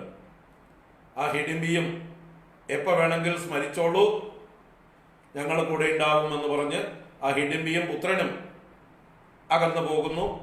ഇവരുടെ യാത്ര ഏകചക്ര എന്നൊരു ഗ്രാമത്തിൽ ചെന്ന് അവസാനിക്കുന്നു. ആ ഏകചക്ര ഗ്രാമത്തിൽ താമസിക്കുന്ന ഒരു ബ്രാഹ്മണ ഗൃഹത്തിൽ താമസിക്കുന്ന കാലത്താണ് അതിഥികളായി അവിടെ ചെന്ന് അഭയാർത്ഥികളായി താമസിക്കുന്ന സമയത്ത് ആ ഗ്രാമത്തിലുള്ള ആളുകളെ മുഴുവൻ ഭഗൻ എന്ന് പറയുന്ന ഒരു അസുരൻ, ഒരു ശക്തനായിട്ടുള്ള ഒരു രാക്ഷസൻ ഓരോരുത്തരെയായി വരിവരിയായി ഭക്ഷിച്ചു കൊണ്ടിരിക്കുന്നതായിട്ടൊരു കാലമായിരുന്നു. അപ്പൊ ഇന്ന ദിവസങ്ങളിൽ ഇന്ന ഗൃഹങ്ങളിൽ നിന്ന് ഭക്ഷണവും കൊണ്ട് ആളുകൾ പോകണം. ആ കൊണ്ടുപോകുന്ന ആളെ അടക്കം കൊണ്ടുപോകുന്ന വാഹനത്തിന്റെ കാളയോ കുതിരയോ എന്തിനാ കെട്ടിയിട്ട് പോണെന്ന് വെച്ചാൽ അതടക്കം ഭഗന്റെ ഭക്ഷണമായിരുന്നു. അപ്പൊ അന്നത്തെ ഒരു ദിവസം ഇവർ താമസിച്ചിരുന്ന ആതിഥേയരുടെ ഊഴമായിരുന്നു.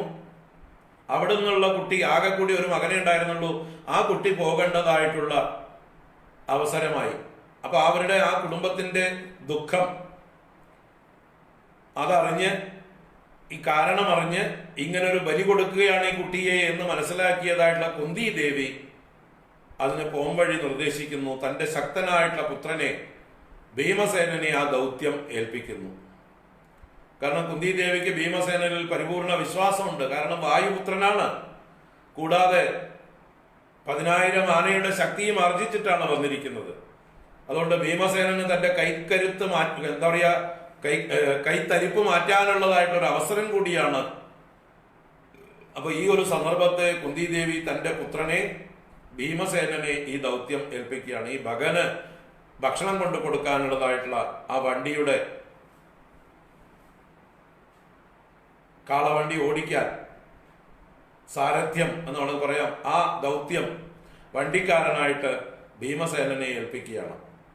അങ്ങനെ ഭീമസേനൻ ഈ ഭഗന് ഉള്ളതായിട്ടുള്ള ഭക്ഷണവും കൊണ്ടുപോകുന്നതായിട്ടുള്ള വണ്ടിയിൽ ഇരുന്നു കൊണ്ട് ഭഗനെ പരിഹസിച്ച് ഭഗന് കൊണ്ടുപോയ ഭക്ഷണം മുഴുവൻ ഭഗന്റെ മുമ്പിൽ വെച്ച് സ്വയം ഉരുട്ടി കഴിക്കുകയും ഭഗനെ പ്രകോപിപ്പിക്കുകയും ചെയ്യുന്നതായിട്ടുള്ള രംഗം ഉണ്ടാവുകയും ആ ഭഗനുമായിട്ട് ഭീമസേനൻ മല്ലയുദ്ധത്തിൽ ആ ഭഗനെ ഭീമസേനൻ കൊന്നുകളയുകയും ചെയ്യുന്ന ഒരു കഥ.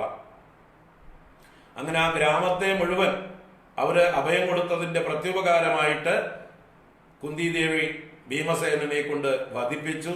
ആ ഗ്രാമം മുഴുവൻ ആ ഭഗൻ എന്ന അസുരനിൽ നിന്ന് മോചിതരായി. എല്ലാവർക്കും സന്തോഷമായി.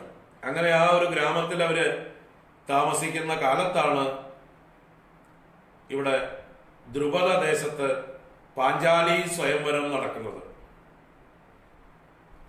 പാഞ്ചാലിയുടെ സ്വയംവരത്തെ കുറിച്ച് നാട് മുഴുവൻ പരസ്യം ചെയ്തിട്ടുണ്ട്. അപ്പൊ അതിനുള്ള മത്സരങ്ങളൊക്കെ ഇന്നതാണ്. യന്ത്രത്തിൽ കറങ്ങുന്നതായുള്ള മത്സ്യത്തെ താഴെ ജലാശയത്തിൽ നോക്കിക്കൊണ്ട് അസ്ത്രമെയ്ത് വീഴ്ത്തുന്ന ആ വീരപുരുഷന് വീരശുൽക്കമായിട്ടാണ് പാഞ്ചാലിയെ വിവാഹം കഴിച്ചു കൊടുക്കുക എന്നുള്ളതായിട്ടുള്ള പ്രഖ്യാപനങ്ങളൊക്കെ ഭേരി മുഴക്കിക്കൊണ്ട് ദൂതന്മാരെല്ലാ ഭാഗത്തും അനൗൺസ് ചെയ്തതൊക്കെ നാട്ടിൽ മുഴുവൻ പാട്ടായി. അങ്ങനെ ആ വിവരം അറിഞ്ഞ് ഈ പാഞ്ചാല ദേശത്ത് ഈ ദ്രൗപദി സ്വയംവരത്തിനായിക്കൊണ്ട് നമ്മുടെ പഞ്ചപാണ്ഡവന്മാരും പോകുന്നതാണ് കഥ. ബ്രാഹ്മണ വേഷമാണ് ഇവർ ധരിച്ചിരുന്നത്. അങ്ങനെ പ്രച്ഛന്ന വേഷരായിട്ട് പാണ്ഡവന്മാർ അവരുടെ അവരുടെ വ്യക്തിത്വം പ്രകടിപ്പിക്കാതെ, പഞ്ചപാണ്ഡവന്മാരാണെന്നുള്ളത് പുറത്ത് കാണിക്കാതെ 5 ബ്രാഹ്മണരൊന്നിച്ച് ഈ വിവാഹത്തില് ശാപ്പാട് കിട്ടുമെന്ന് വിചാരിച്ചുകൊണ്ട് ഭിക്ഷയ്ക്ക് പോകുന്നത് പോലെ ആ സദസ്സിൽ എത്തിച്ചേരുന്നതായിട്ടുള്ള രംഗവും, ആ പാഞ്ചാലി സ്വയംവരത്തിന്റെ മത്സരം നടക്കുന്നതായിട്ടുള്ള ആ വേദിയുടെ അടുത്ത് അവർ ചെന്നിരിക്കുന്നതും അവിടെ നടക്കുന്നതായിട്ടുള്ള മത്സരമൊക്കെ അവർ കാണുന്നതും, ഓരോ രാജകുമാരന്മാരും വിവാഹാർത്ഥികളായി വന്ന് പാഞ്ചാലിയെ കൊതിച്ചുകൊണ്ട്, പാഞ്ചാലിയെ വിവാഹം കഴിക്കാൻ ആഗ്രഹിച്ചുകൊണ്ട് വില്ല് ഞാൻ വലിച്ചു കെട്ടുന്നതും അസ്ത്രം തൊടുക്കുന്നതും ലക്ഷ്യം ഭേദിക്കാൻ കഴിയാതെ പരാജയപ്പെടുന്നതുമായിട്ടുള്ള ആ സന്ദർഭത്തിൽ എല്ലാവരും പരാജയപ്പെട്ടു. നമ്മുടെ ദുര്യോധനനും കർണനും അടക്കം അവിടെ വന്നിരുന്നു. കർണനും ഒരു കൈ നോക്കി, കർണൻ അതിനുവേണ്ടി ഒരുമ്പെട്ടതായിട്ടുള്ള സമയത്ത് ദ്രൗപദി തന്നെ കർണനെ അതിൽ നിന്ന് പിന്തിരിപ്പിച്ചു. അതൊരു കർണന് അവമാനമായി മാറി. അതിന്റെ ഒരു പ്രതികാരം കൂടി കർണന്റെ ഉള്ളിൽ കിടപ്പുണ്ട്. അതുകൊണ്ടാണ് ദ്രൗപദിയെ അവമാനിക്കുന്ന ഘട്ടത്തിൽ കർണൻ വളരെയധികം താല്പര്യപൂർവം ദ്രൗപദിയെ പരിഹസിച്ച സന്ദർഭമുണ്ട്. അപ്പൊ ഈ സഭയിൽ വെച്ച് കർണനെ അവമാനിച്ചു. ഇയാളുടെ കുലമേതാണെന്ന് ചോദിച്ചുകൊണ്ട്, ഇവിടെ ക്ഷത്രിയന്മാർക്ക് മാത്രമേ ഇതിൽ പങ്കെടുക്കാൻ പറ്റുള്ളൂ, സൂതപുത്രന്മാർക്ക് ഇവിടെ ഇതിൽ പങ്കെടുക്കാൻ പറ്റില്ല എന്ന് പറഞ്ഞുകൊണ്ട് സൂതപുത്ര എന്ന് വിളിച്ചുകൊണ്ട് ഈ കർണനെ അതിൽ നിന്ന് പിന്തിരിപ്പിക്കുന്നുണ്ട്. അങ്ങനെ അവമാനിതനായ കർണൻ വില്ല് താഴെ വെച്ച് മത്സരത്തിൽ പങ്കെടുക്കാൻ പറ്റാതെ മടങ്ങുന്നുണ്ട്. ദുര്യോധനനും ഒരു കൈ നോക്കി പരാജയപ്പെടുന്നുണ്ട്. ഈ സന്ദർഭത്തിലാണ് എല്ലാവരും പരാജയപ്പെട്ടിടത്ത് ആ സദസ്സില് നമ്മുടെ ശ്രീകൃഷ്ണ ഭഗവാനും എത്തിയിട്ടുണ്ട്. ശ്രീകൃഷ്ണ ഭഗവാൻ മത്സരത്തിൽ പങ്കെടുക്കുന്നില്ല. പാഞ്ചാലിയെ ഒരു സഹോദരീ തുല്യയായിട്ടാണ് അദ്ദേഹം കണക്കാക്കിയിരിക്കുന്നത്. അതുകൊണ്ട് ഈ വിവാഹവേളയിൽ പങ്കെടുക്കാനായിട്ട് ബലരാമനും ശ്രീകൃഷ്ണനും എത്തിയിരുന്നു. അപ്പൊ ഈ സദസ്സിൽ വെച്ചാണ് ഈ ബ്രാഹ്മണ വേഷധാരികളായിട്ടുള്ള 5 പേരിൽ ഒരാള് എഴുന്നേറ്റ്, മധ്യമ പാണ്ഡവനായിട്ടുള്ള അർജുനൻ, വില്ലാളി വീരനായിട്ടുള്ള അർജുനൻ എഴുന്നേറ്റ് തനിക്കും ഇതിൽ പങ്കെടുക്കാവോ എന്ന് തന്റെ ആഗ്രഹം പ്രകടിപ്പിക്കുന്നതും, ബാക്കി രാജകുമാരന്മാരൊക്കെ പരിഹസിച്ചപ്പോഴും ക്ഷത്രിയന്മാരെല്ലാം പരാജയപ്പെട്ടെടുത്ത് ഈ ബ്രാഹ്മണർക്ക് ആണോ ഇത് ചെയ്യാൻ കഴിയുക എന്നൊക്കെ ഉണ്ടായ സന്ദർഭത്തില് പല പണ്ഡിതന്മാരായിട്ടുള്ള ആളുകളും അതുപോലെ ശ്രീകൃഷ്ണനും ബലരാമനും ഒക്കെ അതിന് അനുകൂലമായിട്ട്, ക്ഷത്രിയന്മാർ പരാജയപ്പെട്ടെടുത്ത് ബ്രാഹ്മണർക്ക് സാധിക്കുമെങ്കിൽ നോക്കിക്കോട്ടെ, അതിന് വിരോധമില്ല എന്നുള്ള രീതിയിൽ എല്ലാവരും സമ്മതിച്ചതും, അങ്ങനെ ബ്രാഹ്മണ വേഷധാരിയായ അർജുനൻ ആ വില്ല് ഞാൻ വലിച്ചു കൊലച്ച് കറങ്ങിക്കൊണ്ടിരിക്കുന്ന യന്ത്രത്തിലെ മത്സ്യത്തെ നിഴലിൽ നോക്കിക്കൊണ്ട്, വെള്ളത്തിലെ നിഴലിൽ നോക്കിക്കൊണ്ട് ആ മത്സ്യത്തെ വീഴ്ത്തുകയും ലക്ഷ്യം ഭേദിച്ച് വാഗ്ദാന പ്രകാരം ഈ പാഞ്ചാലി തനിക്ക് ഭാര്യയായി തീരണം എന്നുള്ള അവകാശം ഉന്നയിക്കുകയും അത് പ്രകാരം പാഞ്ചാലിയെ ദ്രുപദ രാജാവ് ഈ മനസ്സോടെയാണെങ്കിലും ഈ ബ്രാഹ്മണന് കൊടുത്തു. കാരണം അദ്ദേഹത്തിന്റെ ശക്തി, വീരം പ്രകടിപ്പിച്ചു, വാഗ്ദാനം നിറവേറ്റിയേ പറ്റൂ, അത് പ്രകാരം കൊടുത്തു. അദ്ദേഹത്തിന് അറിയില്ല ആരാണ് ഈ ബ്രാഹ്മണരെന്ന്. പ്രച്ഛന്ന വേഷധാരികളാണ്. അതുപോലെ പാഞ്ചാലി സഹോദരനായ ദൃഷ്ടദ്യുമ്നനും ഇങ്ങനൊരു ബ്രാഹ്മണന് കൊടുത്തതിൽ വിഷമമുണ്ട്. അപ്പൊ അവരന്വേഷിക്കുന്നുണ്ട് എന്താണ് സംഭവം, ആരാണ് ഇവരെവിടേക്കാ പാഞ്ചാലിയും കൊണ്ട് പോകുന്നത് ഇതൊക്കെ രഹസ്യമായിട്ട് അന്വേഷിക്കാനായിക്കൊണ്ട് അവർ പുറകെ വരുന്നുണ്ട്. ശ്രീകൃഷ്ണനും സംഭവം മനസ്സിലായിട്ടുണ്ട്. എല്ലാം അറിയുന്ന ആളാണ് ഭഗവാൻ. അർജുനൻ വില്ല് കൊലയ്ക്കുന്നതായുള്ള സമയത്ത് അതിന്റെ അടയാളം കൃഷ്ണൻ കാണിച്ചും കൊടുത്തു. എനിക്ക് മനസ്സിലായി എന്നുള്ളത് കണ്ണുകൊണ്ട് അനുഗ്രഹമായിട്ട് ആയിക്കോളൂ എന്ന് അനുവാദം കൊടുത്ത ഒരു രംഗമുണ്ട് അവിടെ. മൗനമായിട്ട് കണ്ണുകൊണ്ട് മാത്രം കൃഷ്ണൻ അനുഗ്രഹിച്ച് അർജുനനെ അതിന് പ്രേരിപ്പിച്ചിട്ടുണ്ട്. അതേ കൃഷ്ണൻ തന്നെ രഹസ്യമായിട്ട് പുറകെ വരുന്നുണ്ട്.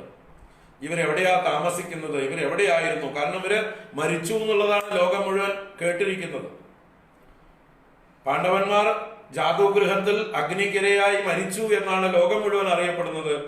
അവരാണ് ഇവിടെ 5 പേര് ബ്രാഹ്മണ വേഷത്തിൽ വന്നിരുന്നത്. അപ്പൊ ഇവരെ പിന്തുടർന്ന് കൃഷ്ണൻ ഇവർ താമസിക്കുന്നിടത്ത് എത്തുന്നുണ്ട്. ഇവര് പാണ്ഡവന്മാരാണെന്നും കുന്തി ദേവിയും കൂടെയുണ്ട് എന്നുള്ളതും അറിഞ്ഞുകൊണ്ട് കൃഷ്ണൻ ഇവരെ പിന്തുടർന്ന് ഇവർ താമസിക്കുന്നിടത്ത് വന്ന് കാണുന്നുണ്ട്. അപ്പൊ അതിനു മുമ്പ് തന്നെ ദൃഷ്ടദ്യുമ്നനും ഇവരെ തിരിച്ചറിയുന്നുണ്ട്. ദൃഷ്ടദ്യുമ്നൻ രഹസ്യമായി തിരിച്ചറിഞ്ഞ് അച്ഛനോട് ചെന്ന് പറയുന്നുണ്ട്, ഇത് പാണ്ഡവന്മാരാണ്, അർജുനനാണ് ഈ മത്സരത്തിൽ ജയിച്ച് എന്റെ സഹോദരിയെ പാഞ്ചാലിയെ വിവാഹം കഴിച്ച് കൊണ്ടുപോയിരിക്കുന്നത്. അതുകൊണ്ട് നമുക്ക് സന്തോഷിക്കാം. പാണ്ഡവന്മാർ തന്നെയാണ് കൊണ്ടുപോയിരിക്കുന്നത്, യോഗ്യരായിട്ടുള്ള ആളുകൾ തന്നെയാണ് എന്നുള്ളതായിട്ടുള്ള ആ ഒരു സമാധാനം ദ്രുപദ രാജാവിനും അതുപോലെ തന്നെ ദൃഷ്ടദ്യുമ്നനും ആ പാഞ്ചാല ദേശത്തുള്ളവർക്കൊക്കെ ഉണ്ടാവുന്നുണ്ട്. ഈ സന്ദർഭത്തിലാണ് രാത്രി തിരിച്ച് 5 മക്കളും കുന്തിദേവിയുടെ അടുത്തേക്ക് ഗൃഹത്തിലേക്ക് എത്തുന്നതും കുന്തിദേവിയോട് പുറത്തുനിന്ന് പറയുന്ന സന്ദർഭമുണ്ടാകുന്നു, ഞങ്ങള് അമ്മയ്ക്കൊരു സമ്മാനവും കൊണ്ട് വന്നിട്ടുണ്ട് എന്ന്. എന്ത് കിട്ടിയാലും 5 പേരും ഒന്നിച്ച് പങ്കിട്ടെടുത്തോളൂ എന്ന്. എന്താണ് സമ്മാനം എന്നറിയാതെ ആ അമ്മയുടെ വായിൽ നിന്ന് അതാണ് വന്നത്. കുന്തിയുടെ വായിൽ നിന്ന് വന്നു, നിങ്ങൾ 5 പേരും പങ്കിട്ടെടുത്തോളൂ.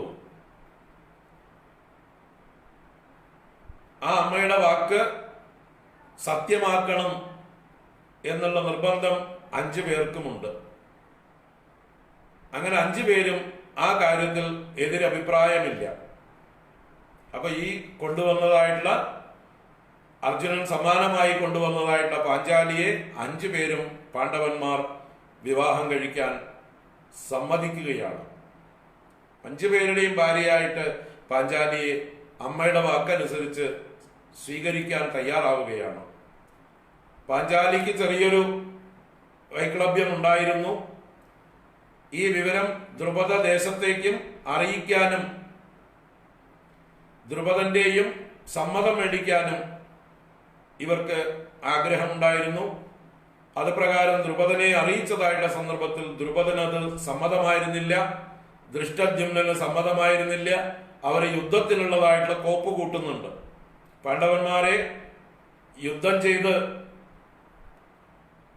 തോൽപ്പിക്കാനും പാഞ്ചാലിയെ വീണ്ടെടുക്കാനുള്ളതായിട്ട് ഒരു കോപ്പുകൂട്ടല് ദ്രുപദ രാജ്യത്ത് നടക്കുന്നുണ്ട്.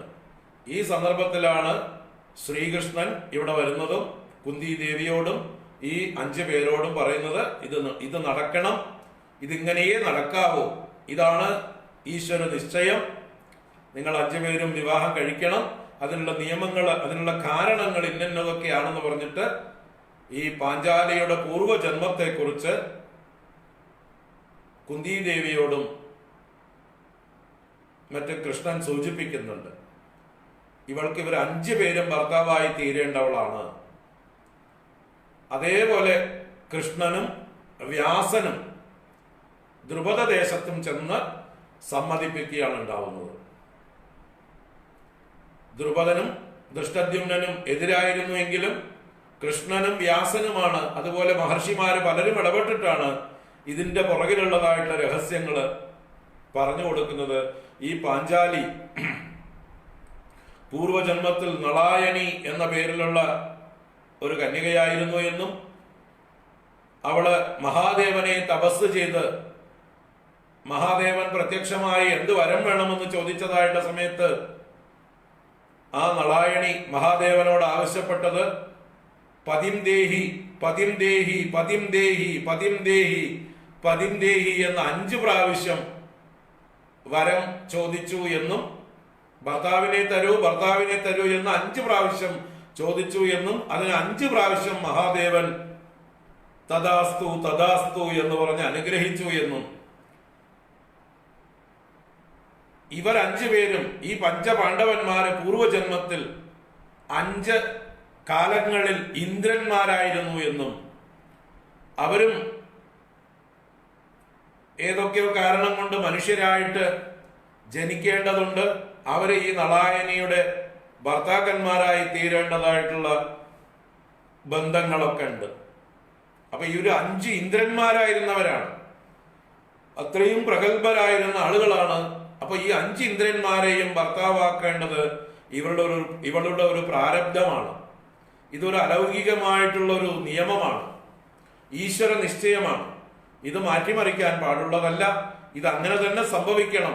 ഇതിലൂടെ ലോകത്തിലേക്ക് ഒരുപാട് കാര്യങ്ങൾ സംഭവിക്കാനുണ്ട് എന്ന്, ഇത് ലൗകിക നിയമങ്ങളിൽ പെടുന്നതല്ല, ഇതൊരു അലൗകികമായിട്ടുള്ള ഈശ്വര നിശ്ചയമാണ് എന്ന് കൃഷ്ണനും വ്യാസനും ദ്രുപദ രാജാവിനെ പറഞ്ഞ് മനസ്സിലാക്കിച്ച് സമ്മതിപ്പിക്കുകയാണ്. അങ്ങനെ പാഞ്ചാലിയെ കൊണ്ട് 5 പേർക്കും വിവാഹം ചെയ്യിപ്പിച്ച് ദ്രുപദ രാജാവ് ഈ 5 പേർക്കും അല്ലെങ്കിൽ പാഞ്ചാലിക്ക് സമ്മാനങ്ങളൊക്കെ കൊടുത്ത് അവരെ ബഹുമാനിക്കുന്ന നല്ല മംഗളകരമായിട്ടുള്ള ചടങ്ങുകളൊക്കെ നടത്തുന്നു. അപ്പൊ ഈ സന്ദർഭത്തിൽ വ്യാസൻ ഇടപെട്ടിട്ടാണ് ചില വ്യവസ്ഥകളൊക്കെ വയ്ക്കുന്നത്. ഓരോ വർഷവും ഒരാളുടെ കൂടെ, അതാണ് ഈ ഊഴം എന്ന് പറയുന്നത്. ആദ്യ വർഷം യുധിഷ്ഠിരനുമായിട്ട് കഴിയുമ്പോൾ യുധിഷ്ഠിരന്റെ മാത്രം പത്നിയും പതിവ്രതയുമായിരിക്കും ഈ പാഞ്ചാലി. 2ാം വർഷം ഭീമസേനനുമായിട്ട് ഉള്ള ഊഴമാണ്. അപ്പൊ ഭീമസേനന്റെ മാത്രം പത്നിയായിരിക്കും, മറ്റുള്ളവർ ഭർത്തൃ സഹോദരന്മാരായിരിക്കും. 3ാം വർഷം 3ാം ഊഴം അർജുനൻ. അപ്പൊ അർജുനന്റെ മാത്രം പത്നിയായിരിക്കും പാഞ്ചാലി, മറ്റുള്ളവർ സഹോദരന്മാരായിരിക്കും. ഈ ഓരോ വർഷവും ഇങ്ങനെ 5 പേരുടെ കൂടെ കഴിയുമ്പോൾ ഓരോരുത്തരുടെയും തനിയെ ഭാര്യയായിട്ട് ഇരിക്കാനുള്ള ആ ഒരു വരം ഈ വ്യാസൻ കൊടുക്കുകയാണ്. ഇവൾ കന്യകയായിരിക്കും എന്ന് വെച്ചാൽ ഇവളുടെ യാതൊരു ചാരിത്രത്തിന് യാതൊരു ദൂഷ്യവും ഉണ്ടാവാതിരിക്കും. മാത്രമല്ല അതിന് ചില വ്യവസ്ഥകളൊക്കെ വെച്ചു. ഒരാളുടെ കൂടെ കഴിയുമ്പോൾ അവരുടെ അന്തഃപുരത്തിൽ മറ്റൊരാൾ പ്രവേശിക്കാൻ പാടുള്ളതല്ല. ഇപ്പൊ യുധിഷ്ഠിരന്റെ ഭാര്യയായിരിക്കണം പാഞ്ചാലി എങ്കിൽ ആ കാലഘട്ടത്തിൽ ഭീമനോ അർജുനനോ നകുല സഹദേവന്മാരോ ഇവരുടെ അന്തഃപുരത്തിലേക്ക് സ്വതന്ത്രമായി പ്രവേശിക്കാൻ പാടുള്ളതല്ല. ജ്യേഷ്ഠനും ജ്യേഷ്ഠപത്നിയും ആണ് അവിടെ. അപ്പൊ അവരുടെ സ്വകാര്യതയിലേക്ക് ഇവരെത്തി നോക്കാൻ പാടുള്ളതല്ല. അതുപോലെ ഇവർ ഓരോരുത്തരുടെ കൂടെയും കഴിയുന്നതായിട്ടുള്ള കാലഘട്ടത്തിൽ മറ്റുള്ളവർ അന്തഃപുരത്തിൽ പ്രവേശിക്കാൻ പാടുള്ളതല്ല. അങ്ങനെ അഥവാ പ്രവേശിക്കുകയാണെങ്കിൽ 1 വർഷം തീർത്ഥാടനം ചെയ്യണം ആ പ്രവേശിച്ച ആള്, അങ്ങനെ പ്രായശ്ചിത്തം ചെയ്യണം. ഇങ്ങനെയൊക്കെ ചില വ്യവസ്ഥകൾ വെച്ചു. അങ്ങനെയൊക്കെയാണ് ഈ വിവാഹം നിശ്ചയിക്കപ്പെടുന്നത്. അത് എങ്ങനെയൊക്കെയാണ് ചെയ്യേണ്ടത്, എന്തൊക്കെയാണ് വ്യവസ്ഥ എന്ന് എല്ലാവരെയും കൊണ്ടും സമ്മതിപ്പിക്കുന്നത്. അങ്ങനെയാണ് ഈ ഊഴമിട്ടിട്ടുള്ള പരിപാടി. അതിന്റെ പേരിലാണ് നമ്മുടെ ഭീമനെ 2ാം ഊഴം എന്ന പേരിൽ നമ്മുടെ കേരളത്തില് പ്രശസ്തമായിട്ടുള്ള നോവൽ ഉണ്ടായത്. ഊഴം, 1ാം ഊഴം യുധിഷ്ഠിരൻ, 2ാം ഊഴം ഭീമസേനൻ, 3ാം ഊഴക്കാരൻ അർജുനൻ, 4ാം ഊഴക്കാരൻ നകുലൻ, 5ാം ഊഴക്കാരൻ സഹദേവൻ. അപ്പൊ അതിൽ 2ാം ഊഴക്കാരനായ ഭീമന്റെ എന്തൊക്കെയോ ഭാവന വൈചിത്ര്യങ്ങളെയാണ് MT വാസുദേവൻ നായർ അദ്ദേഹത്തിന്റെ മനസ്സിൽ കണ്ടുകൊണ്ട് അവതരിപ്പിച്ചത്. അതാണ് 2ാം ഊഴം കഥ, കൽപ്പിത കഥ. അദ്ദേഹത്തിന്റെ ഭാവനയിൽ നിന്ന് രചിച്ചതായിട്ടുള്ള കഥ. അദ്ദേഹം ചന്തുവിനെ ശ്രേഷ്ഠനാക്കിയ ആളാണല്ലോ. ഉദയനനെ കള്ളനും ചന്തുവിനെ ശ്രേഷ്ഠനുമാക്കിയ നമ്മൾ കഥ സിനിമാ രൂപത്തിൽ കണ്ടതാണ്. ഒരു വടക്കൻ വീരഗാഥ അല്ലെ? ആ തൂലികാ സാമർഥ്യമുള്ള ആള് വളരെ മനോഹരമായിട്ട് കിട്ടിയ സന്ദർഭങ്ങളുടെ പഴുതിലൂടെ ഭീമന്റെ മനസ്സ് വായിച്ചെടുത്തതുപോലെ അദ്ദേഹം സ്വയം വ്യാഖ്യാനിച്ചെഴുതിയ കൃതിയാണ് രണ്ടാം ഊഴം. അപ്പൊ ഇങ്ങനെ ഊഴത്തിൽ 5 പേര് ക്രമത്തിൽ ദ്രൗപദിയുടെ ഭർത്താക്കന്മാരായി ഒരു വ്യവസ്ഥ ഉണ്ടായി. അങ്ങനെ ഇവര് ദ്രുപദനാൽ അംഗീകരിക്കപ്പെട്ടു. ദ്രുപദ രാജ്യത്ത് താമസമാക്കുകയാണ്. പാണ്ഡവന്മാരിവിടെ ദ്രുപദന്റെ കൊട്ടാരത്തിൽ കുറച്ചു കാലം അതിഥികളായിട്ട് താമസിക്കുന്നു. പിന്നീട് ദ്രുപദനാണ് ദൂത് വിടുന്നത് ഹസ്തിനപുരത്തിലേക്ക്. പാണ്ഡവന്മാർ എവിടെയുണ്ട്, അവരവിടുത്തെ അവകാശികളാണ്, അവരവിടെ വരേണ്ടവരാണ്, അവിടെ താമസിക്കേണ്ടവരാണ്, അവർക്ക് അവകാശപ്പെട്ടതായിട്ട് രാജ്യം തിരിച്ചേൽപ്പിക്കണം എന്നുള്ളതായിട്ടുള്ള ആ ഒരു ദൗത്യം ദ്രുപദന്റെ നേതൃത്വത്തിൽ നടത്തുകയും അങ്ങനെയാണ് അവരെ വീണ്ടും ഹസ്തിനപുരത്തേക്ക് ക്ഷണിക്കുന്നതും പിന്നീട് ഇവർക്ക് അർദ്ധരാജ്യം കൊടുക്കുക എന്ന വ്യാജേന ഒരു മരുഭൂമി പോലെയുള്ള ഒരു ചുടുകാട് പോലെയുള്ളതായിട്ടുള്ള കരിമ്പാറക്കെട്ടുകളും മുൾച്ചെടികളും നിറഞ്ഞ ഗാണ്ഡവ വനം എന്നതായിട്ടുള്ള ഒരു വനം പങ്കുവെച്ചു കൊടുക്കുന്നതായിട്ടുള്ള കഥ. അങ്ങനെ ഗാണ്ഡവം പങ്കിട്ട് കിട്ടിയതായിട്ടുള്ള ഈ പാണ്ഡവന്മാർ ആ ഗാണ്ഡവത്തെ പിന്നീട് ഇന്ദ്രപ്രസ്ഥമാക്കി മാറ്റുന്ന കഥയാണ്. വളരെ മനോഹരമായിട്ടുള്ള ആ ഒരു കഥയുണ്ട് പശ്ചാത്തലം. അതുപോലെ ഈ എന്താ പറയുക, പാണ്ഡവന്മാരുടെ വിദ്യാഭ്യാസം, ആ കാലത്തുണ്ടായ സംഭവങ്ങളൊക്കെ നമ്മൾ സ്കിപ്പ് ചെയ്ത് വന്നു. ഇപ്പോൾ ഒരു കഥ പറയുമ്പോൾ അതിന്റെ ക്രമത്തിൽ ഇങ്ങോട്ട് വന്നപ്പോൾ വേറെ ചിലത് വിട്ടുപോയി. അവരുടെ ബാല്യം അല്ലെങ്കിൽ വിദ്യാഭ്യാസം, അവിടെ ദ്രോണാചാര്യരുടെ പങ്ക്, അതൊക്കെ നമുക്ക് നാളെ കണ്ടിട്ട് രാജസൂയ മുതലായിട്ടുള്ള യാഗങ്ങളെക്കുറിച്ച്, അവിടെ നടന്ന സംഭവങ്ങളെക്കുറിച്ച്, സഭാപർവത്തിൽ നടന്ന കാര്യങ്ങളെക്കുറിച്ച് കാണാം. ഇന്നിപ്പോൾ സമയം വൈകി, നാളെ തുടരാം. കുറെ കാര്യങ്ങൾ ഇൻഫർമേഷനായിട്ട് തീരെ മഹാഭാരതം വായിച്ചിട്ടില്ലാത്തവരും അറിയാത്തവരുമായിട്ടുള്ളവർക്ക് വേണ്ടി ആ ഒരു ചെയിനായിട്ട് അവതരിപ്പിച്ചത് മാത്രമാണ്. നാളെ നമുക്ക് തുടർന്ന് കാണാം. എല്ലാം കൂടി കേട്ടിട്ട് വേണം നമ്മൾ അതിനെ വിലയിരുത്താനായിട്ട്. ഓരോ സന്ദർഭങ്ങളെയും ഓരോ കാര്യങ്ങളെയും നമ്മൾ വിലയിരുത്താനായിക്കൊണ്ട്. നാളെ തുടരാം. ഹരിയോം ഹരിയോം. കായേന വാചാ മനസേന്ദ്രിയൈർവാ ബുദ്ധ്യാത്മനാ വാ പ്രകൃതേ സ്വഭാവാത് കരോമി യദ്യത് സകലം പരസ്മൈ നാരായണായേതി സമർപ്പയാമി. ഓം ശാന്തി ശാന്തി ശാന്തി. ഹരി ഓം. ശ്രീ ഗുരുഭ്യോ നമഃ. ഹരി ഓം.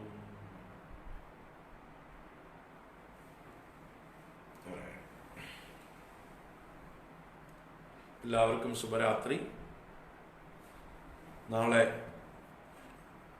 രാവിലത്തെ 8 മണി ക്ലാസ് പ്രാതസ്മരണം, അത് കഴിഞ്ഞ് 11 മണിക്ക് നാളെ നാരായണീയം ആരംഭിക്കുന്നുണ്ട്. അറിയാത്തവര് അറിയുക, നാളെ നാരായണീയം പുനരാരംഭിക്കുന്നുണ്ട്. ദക്ഷയാഗം കഥ. ഹരി ഓം.